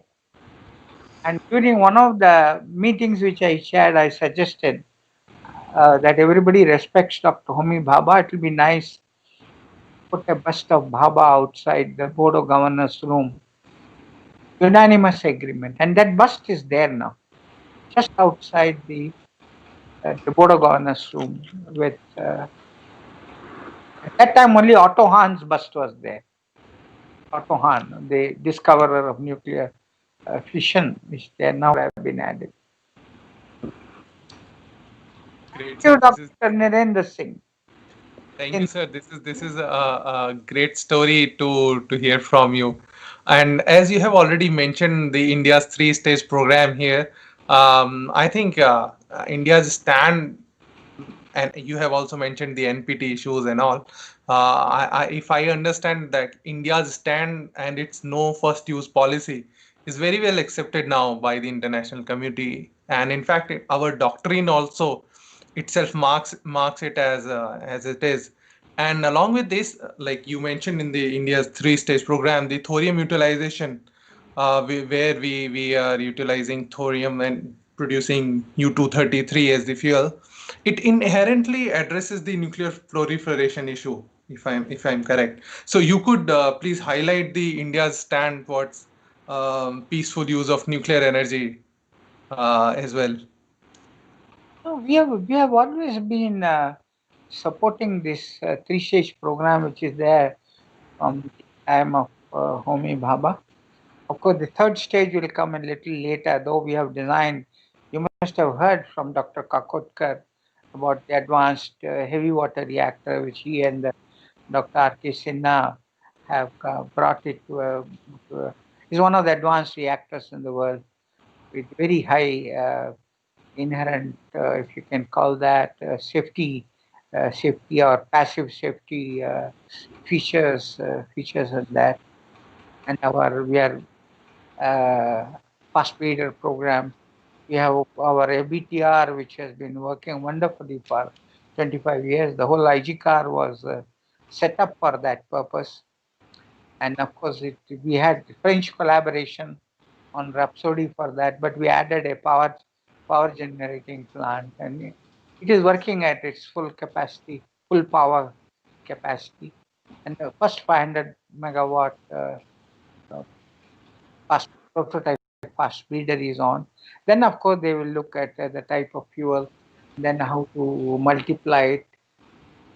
This is a very important technology. The components we are very familiar with, and the liquid sodium as coolant and all that. So we are proceeding ahead very well with our three-stage nuclear program. And as I mentioned this morning when we were having a kind of a condolence meeting for Dr. Shekhar Basu, during his tenure, for the first time the government has sanctioned 10 700 megawatt electrical PSWRs in a fleet mode, one time, 10 reactors together. That is how we started. We have progressive indigenization.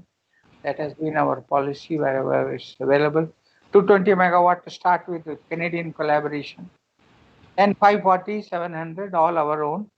And now we are leaders in the pressurized heavy water technology. And the second stage, third stage, we are also entering light water reactors. Submarine reactor is, of course, a light water reactor. But power producing reactors, I'm sure one day we'll have our own light water reactor design. Definitely, sir. One part which left out during this discussion, like as all of us know, that India is the number one country in the world to produce the best computer and IT engineers. And as Dr. Sikka already mentioned, that the supercomputers were started at BARC under your guidance. So could you please highlight that part as well? Like there was a requirement, how you thought of it, and what was the resources at that time, and how starting from this small bit to teraflops now. See, all countries in the world which have nuclear weapons program have all the laboratories which are working on this, have the best computers in their countries. When we did the 1974 test, we had to use the computer in TIFR. They had the best computer. I remember those card deck days when we had big card decks. After dinner, I used to give the jobs at the TFR computer, and the results will come the next day. And that is when, of course, later we had the Besem 6, which is a Russian computer which became available. And thereafter we decided we should do parallel processing computers. And as Dr. Sikka said, we were not getting the DEC computers, but we got the Norsk data computers. And there was a very strong group in the computer division who put together these Norsk data computers into a parallel processing mode. And that work continued. That work continues. All their work, I only encouraged it. Tremendous work done by the computer division. Now the power of these computers are continuously increased. And among indigenously designed and built computers, the barc computers have the highest capacity. They have reached a petaflop recently, 1 petaflop. I see Gigi Joseph sitting there with who has been helping me with also this, and his group and his colleagues have built this up into. That is going on. Going on. Yes. Of course, there are so many users in barc who can guzzle up any amount of computer capability that you provide. Even a physicist can do that. Not only the finite element guys. Give it to the Monte Carlo guy, he'll eat up all the computer time. Rest, of course, even other people. And of course, protein crystallographers, mega and biomolecular crystallographers, Kiran, Vinay Kumar, can eat up a lot of computer time. All of us, all physics guys can do that. Also engineers, finite element. I'm sure you can do that, Nitendra Singh. You can guzzle up computer time available. Yes, sir. I do. The Peter principle, you know Peter principle? Expenditure rises to meet the income. Yes, sir. In computer, if you modify, the demand rises to meet availability. To any computer, scientists will eat it up. Nothing is left. They want more. I completely दिल agree. मांगे more. उनका अधिक हमेशा computer में. Sir, say Yes, sir, something about your passion about the drug design and the health security for Indians. You have been since 1982. Seen that you have always encouraged this field of rational drug design. Now, sir is encouraging for use of artificial intelligence, machine learning. Even the youngest of our colleagues, like 1 year old in BRC, they feel so excited when sir is around, and sir will say one day, "अरे next week एक meeting बुलाते हैं, सबसे discuss करना है." And जितना मर्जी late हो जाए, सर बैठेंगे, सबको सुनेंगे, छोटे बच्चों को भी. And when they go back home, you can see the excitement on their face. You can see that they carry very strong motivation. It's going to stay with them forever. That is the personality. He's so kind-hearted that he's building the nation right from the young human resource to the super facilities, large infrastructures. And we recently wrote 2 manuscripts. Sir, when he started coming to BRC regularly 2 years ago, so he gave me a small mission of doing small angle neutron scattering. We have reactors, we have heavy water, we have biotechnology with us. And it worked very well and well received. And it was all guided by him. And you will be surprised when manuscripts were being written. Sir hand wrote paragraphs in those manuscripts. I have preserved those handwritten paragraphs by him. He says, ये paragraph यहाँ पे डालना है, ये paragraph यहाँ पे डालना है. Can you believe it? Can anyone believe it? So, Vinay, Vinay, you are being generous. नहीं सर, वो पैराग्राफ मैं किसी को देने वाला नहीं हूँ. I will not give to anybody your handwritten paragraphs in those manuscripts. What he said was very good. Small angle neutron scattering. The neutrons cannot compare in terms of flux with the photon fluxes in synchrotron radiation sources. And the one deficiency which we had in the laboratory X-ray sources, including the rotating anode sources, was the fixed wavelength, the K alpha, whatever element that you want to use, but the variable wavelength, so that you can do anomalous scattering, and all those things have also come. But but the technique which has become very powerful, which Vinay was very small angle neutron scattering. See, when they build these models of drug design, you want to know it's a monomer or a dimer, how the thing gets attached itself.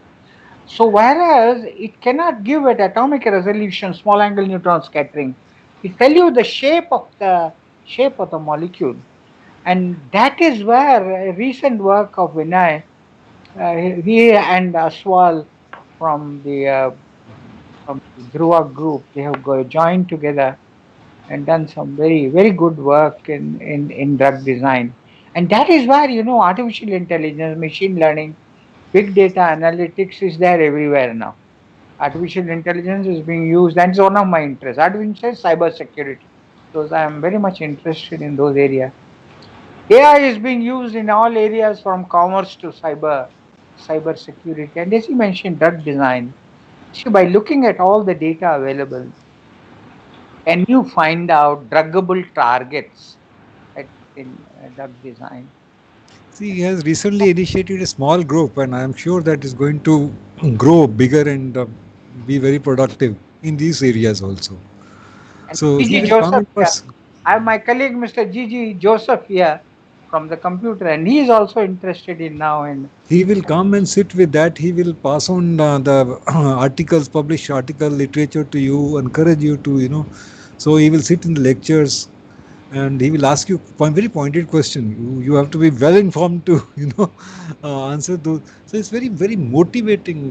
So still I think the passion is to create technology and knowledge rich India by any means. He's creating multiple platforms of that knowledge base. That is what is the most impressive and unparalleled. For me, it is like, since 1982, at every step, if I have some dilemma wherever, I would like to sit calmly, and I feel that as if he is there asking me question, why you want to do it, how you want to do it, when you want to do it, So all these answers, when I look from that point of view, that ethical approach, highly ethical approach, professional approach, what is the relevance of this, and what is to be done. So when you answer these questions systematically, as if he is there with you, guiding you, the issues are all resolved, however challenging those might be. So this the modus operandi is he activates many, many young people. So I wish the sun shines forever. Thank you, sir. In fact, you reminded me one incident which I will take after a while. I think Dr. Sanyal want to add something to this point. Dr. Sanyal, if you... Actually, I was listening to our Ambassador Doshi, and he made a very important point that Indian, maybe because we believe in rebirth, so we are quite, we neglect our history. And the program you are doing is excellent, because in our society there is a general, tendency of not taking science and engineering very seriously, because we have become very much economic minded. But you see any country in the world who are economically strong, they have a solid backbone of what nowadays they call STEM, no? Science, Yes. technology, engineering, and mathematics. So it is very important, and your program I like, because you are showing the real people who brought the India up. And I now remember that when I was in university before joining training school of Bhabha Atomic Research Center, in 1974, when the first explosion happened. It was on the front page of newspapers, and big, we were all excited as a student that we must go and join BARC. And I, of course, at that time never knew that I will be working with the person who is the main brain behind this thing. But what is very important in our society right now is to motivate the young generation. And working here in different parts of India, I realize that we have enormous amount of talent which are there in villages, small towns, big cities, and we are not able to attract them because we are not using the social media or television and all this to project the real need of our country, which is science and technology and engineering, the so-called STEM. And I wish that this program which you are doing will be magnified further, and more people will be excited to work with a person like Dr. Chidambaram, and then really the India will come up. And there are always ecosystem like our ambassador is showing here, and IAS and all this. But what is important is people must learn, and learn for large number of years, because we tend to stop our learning at a very early stage. This is the problem of India, that a very bright student, but they don't learn things beyond, let us say, at the age of 25 or 30. That's very dangerous, because the world is changing continuously. And as you can see, Dr. Chidambaram is talking about artificial intelligence and other issues. The subjects and this is one thing I wanted to tell, that this is very important.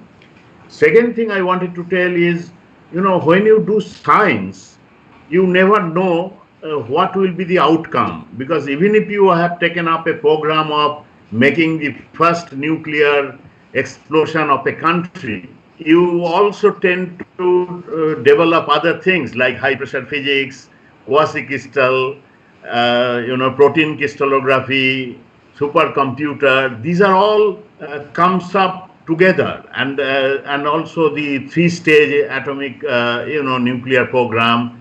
So science never distinguishes between these different facets. So it is very important that our nation remains in STEM, in today's technology, and then only will come up in future. That's all I wanted to add. Thank you, sir. I think you have already highlighted two major points, which I have heard mainly from Dr. Chidambaram. One, you talked about the knowledge economy, and as sir always says, the technology foresight. I will come to that point, but before that, I would like to discuss one of the very important section of our show, which is the personal life of the scientist, because everyone knows Dr. Chidambaram from the barc onwards, but what before that? So I would like to hear from you, sir. You born in Tamil Nadu, and then you went to Meerut, but before that, I think Mr. Doshi want to add some part to this section. So I'll take his comment first, and then I'll come back to you, sir. Well, actually, I wanted to just amplify what you said just now about his personal life. An important part of his personal life, which I still don't know enough of, and maybe you can ask him the questions. And to face my question, I have to refer to the great event of 1970. Here they were, the scientists have gathered there. Dr. Chidambaram and Dr. Roy, a colleague of his, another brilliant scientist, had actually traveled in a military truck with the plutonium from barc to all the way to Pokhran, and it took them 2 nights, I think, to go there, and they slept with a hand on the hand on the crate, So people were wondering what were they guarding. But when they reached there, and everything was done, and they were confident it's going to work. And yet, the day before the actual explosion took place, Dr. Chidambaram, I think Dr. Sikka also, and several others went to a nearby temple to pray. Why? That's my question. You see, the real story is we had, of course, I don't mind going to temples. That's a different issue. But there was a temple in a place called Ramdevra, which was a village nearby. And one of the persons in our group, I won't mention his name, who is normally not known to go to temples, went there and prayed the Ramdevra temple. So I wouldn't have minded going there, ambassador. No, but this is what is happened. Suddenly at that time, there is no harm. Everybody's blessings. If it is there, and so far so good. So, then it go into the whole story of How how how ah, how does it go with being a scientist? huh? Being a scientist and believe in God and religion. No, you see, I don't say that because even there is a division between science and spirituality. And science and spirituality. If you ask somebody, what is it that makes you believe that the Schrodinger equation will be valid day after tomorrow? We have no answer. What is it that makes you believe माँ से that, बात करने से that the Higgs boson, which is said to be one which gave the Higgs field, gave masses to the particles in the Big Bang, is the same Higgs boson which they saw in the Large Hadron Collider a few years back, or the gravitational waves which started and confirms Einstein's theory of general relativity, Einstein's theory, that the same rules of physics applied a billion years back. There is no answer to that. You put it away as nature. Call it nature if you like, call it God if you like. No, even the great Einstein, see, he didn't believe in quantum mechanics. And he said once, God played dice because the probability theory he didn't believe in. That's not the issue. Because the issue is the term he used was there is a God. God does not play dice. But you call it nature and get away with it. Of course, all this depends if you work on it. There is a Kurt Gödel's incompleteness theorem in mathematics. Kurt Gödel. And what it says is in science, you set up axioms.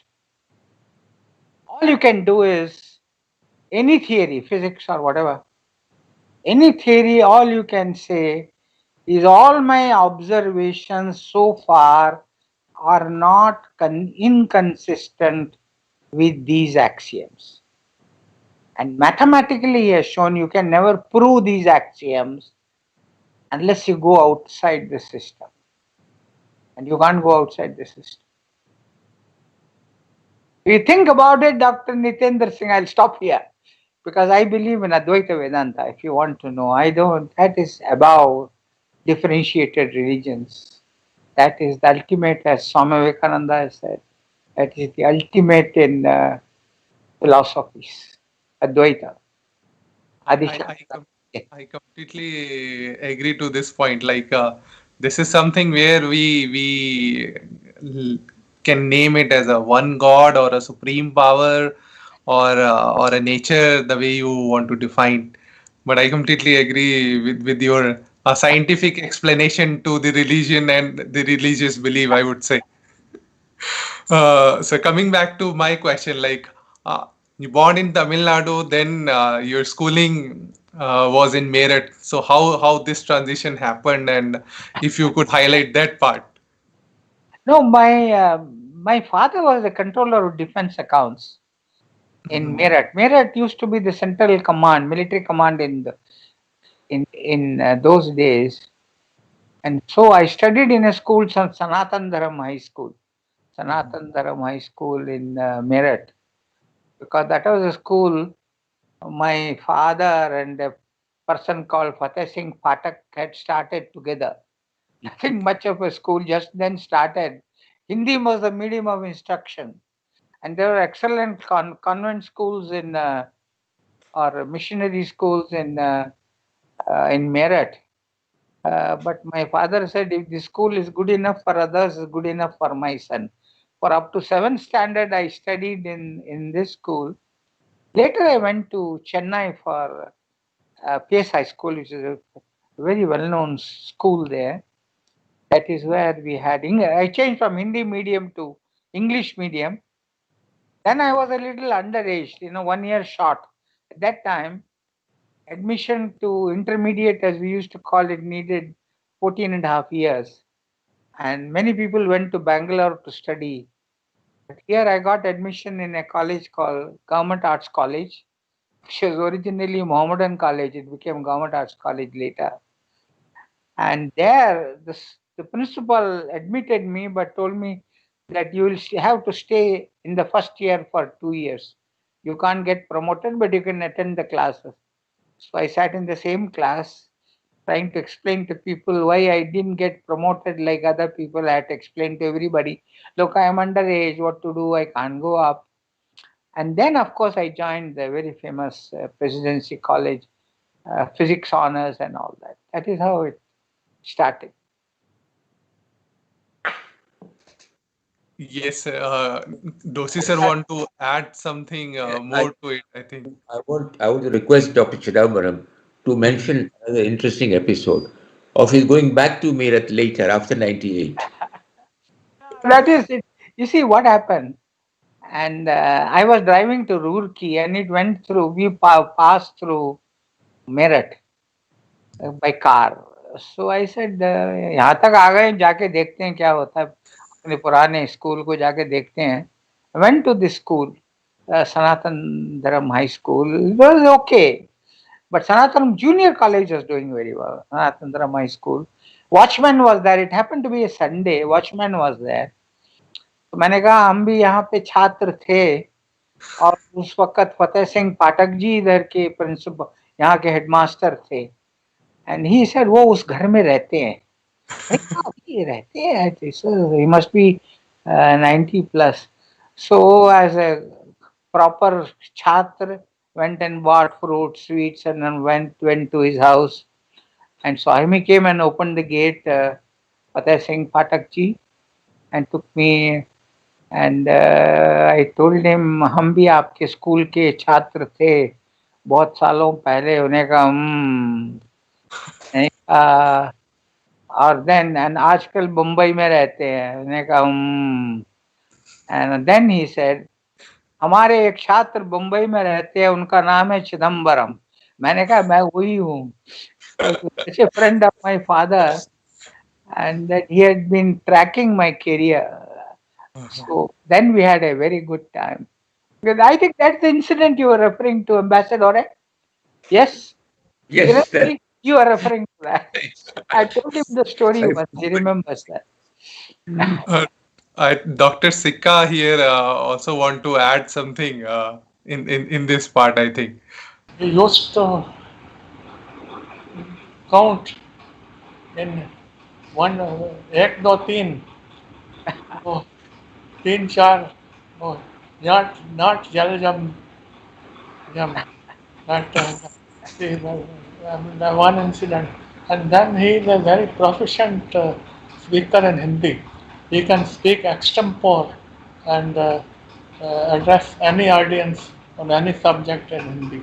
That's what I want to. Then all the other thing I want to add is that when he joined us in '62, he had a lot of hair, full of. His head was full of hair. Now I see that except me, all the people sitting here are bald, somewhat bald. And this is what happens with age. Milan Sanyal when he joined, he was very hairy and all that. So was Vinay Bhatia. And Kiran Doshi, I met him few times in PS's office. But I don't remember his name. See, this, we have all grown old, so that's the problem. Yeah, I had a photograph which I retained of Dr. Chidambaram with full hair. It will be great if you could share it with us. We'll I'll locate and find out. sure, Send sir, it. sure. Thank you, sir. Thank you for adding to this section. I think this gives a very nice story on your life about it. So before closing the session, sir, I would like to have your final comments on this, and I take this opportunity to discuss about the your favorite areas these days, like knowledge economy and technology foresight, as you say, which I think it's a very important aspect to become a developed nation. And considering the Indian resources and the large number of young population in our country, what should be our strategy and what role could be played by the youth of our nation in this direction? If you could put some highlight on this, sir. See, the India of our dreams, particularly young guys, is an India which is economically developed, scientifically advanced, and militarily strong. Of course, first we want to become a developed country, then we want to become a knowledge economy. Country with the ability to generate knowledge and with ability to appropriate knowledge developed in other countries. Now, you see, you mentioned the word technology foresight. The technology forecasting is take up any technology and say whether this will emerge. You talk about emerging technology, new technologies, whether they will be successful in the long term. That is technology forecasting. But if you add to that an assessment based on your own country's economic situation, natural resources, state of development, skills available, then it becomes technology foresight. Technology foresight is equal to technology forecasting plus assessment. And on the basis of technology foresight, you decide on what are the critical technologies for India at any point of time. But of course, this is something which you have to periodically review. You know, we talked about our founder, Homi Bhabha, great technology foresight to be able to think of building nuclear reactors at that early stage was a tremendous example of technology foresight. Of course, India is a very large country and our technology needs range from nuclear to rural. We must be in strategic technologies, nuclear, space, defense related, advanced manufacturing, nanotechnology, biotechnology, all aspects of information technology, including hardware and electronics. Then you can go on artificial intelligence, cyber security, and then you can say technologies that we need for micro, small, and medium enterprises, MSMEs, and also technologies that we need for rural development, technologies we need for energy security at the same time guaranteeing that climate is not affected. Then you can talk of food security, you can talk of environmental security, you can talk of health security. And each one of them you can subdivide and decide what is it that is needed by my country. We know in the case of nuclear, people who have access to uranium, global sources of uranium, may not worry about reprocessing very early. But India, which had limited resources of uranium, thought of it and went for three-stage program. Of course, if you take Gen 4 of the Americans, reprocessing is very much there. Or you take Bill Gates' new kind of small and modular reactor, reprocessing is a part of that. Liquid sodium is a coolant there. If you look at that small and modular reactors. So all this is we decided, and you have to analyze it, and you have to make sure that you review these technology choices periodically. See, there is a story of President Roosevelt of the US, that was before 1945, who asked a group of scientists and engineers to give him what will be the list of technologies that will be important in the next 25 years. They missed lasers, they missed radar, and they missed nuclear energy because nuclear fission was discovered the next year.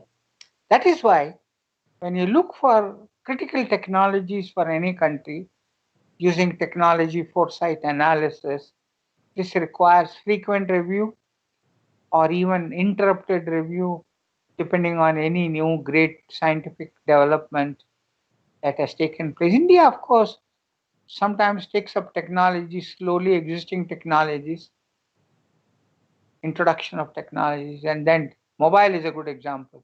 Then it takes off. We delayed on black and white TV, we delayed on colored TV, and then now we have the maximum number of channels in the world. But that is of technology adoption.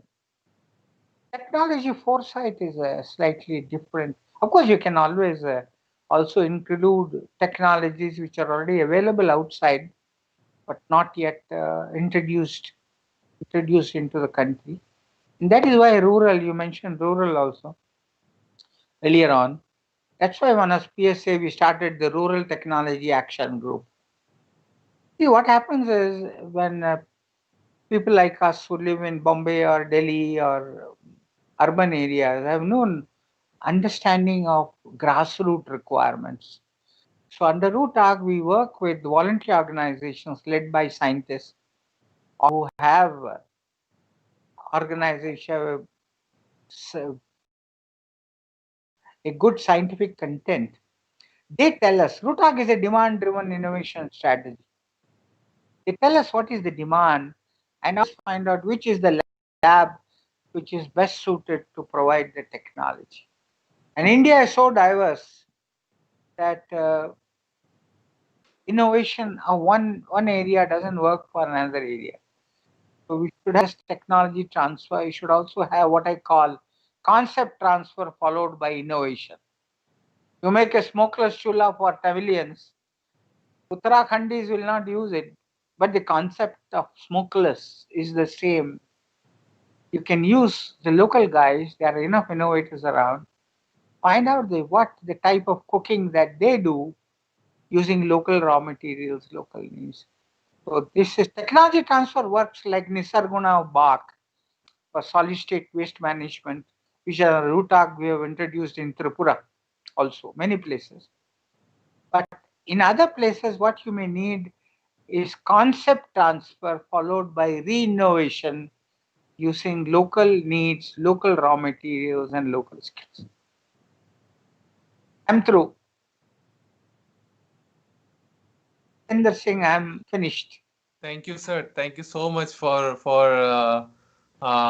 this insightful address in the end.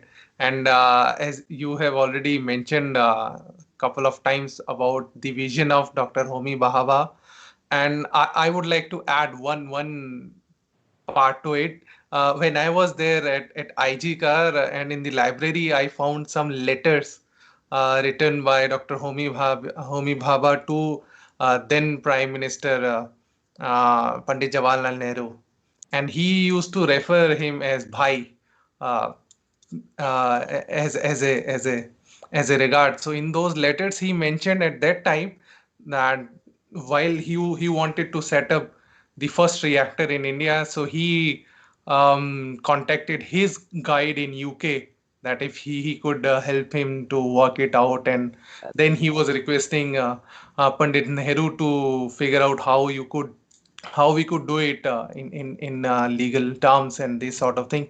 So this vision at that time, as you mentioned, when we were not making even bicycles, so it that sort of vision which we are still following, the three-stage program which he chalked out at that time. So I think that sort of vision we all of us need to have, and we need to put our effort and energies to it.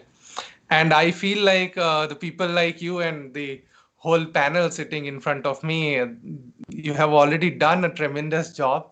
And I think now it's the youth which should take it forward from here.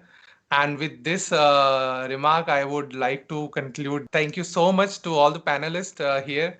It was not only a pleasure for me, but as Dr. Ambassador Doshi mentioned, like this is witnessing the history in front of my eyes. So I thank all the dignitaries here, all our viewers, and the team IYNS, which is working background in day and night to make it happen. For more details about IYNS and our activities and the memberships, please visit our website www.iwyns.in, and our newsletter will be available on website on October 1st. It will be the third newsletter for the month of September. With this, I would like to thank and wish you a happy Sunday evening. Take care, take rest. See you soon. Thank you. Thank you, Dr. Nitendra Singh, and thank you all my friends also, Ambassador Thank Doshi, you. Dr. Sikka, Dr. Milan Sanyal, Dr. Vinay Kumar. Thank you very much. Thank you, sir. Thank you very much. Very kind of you.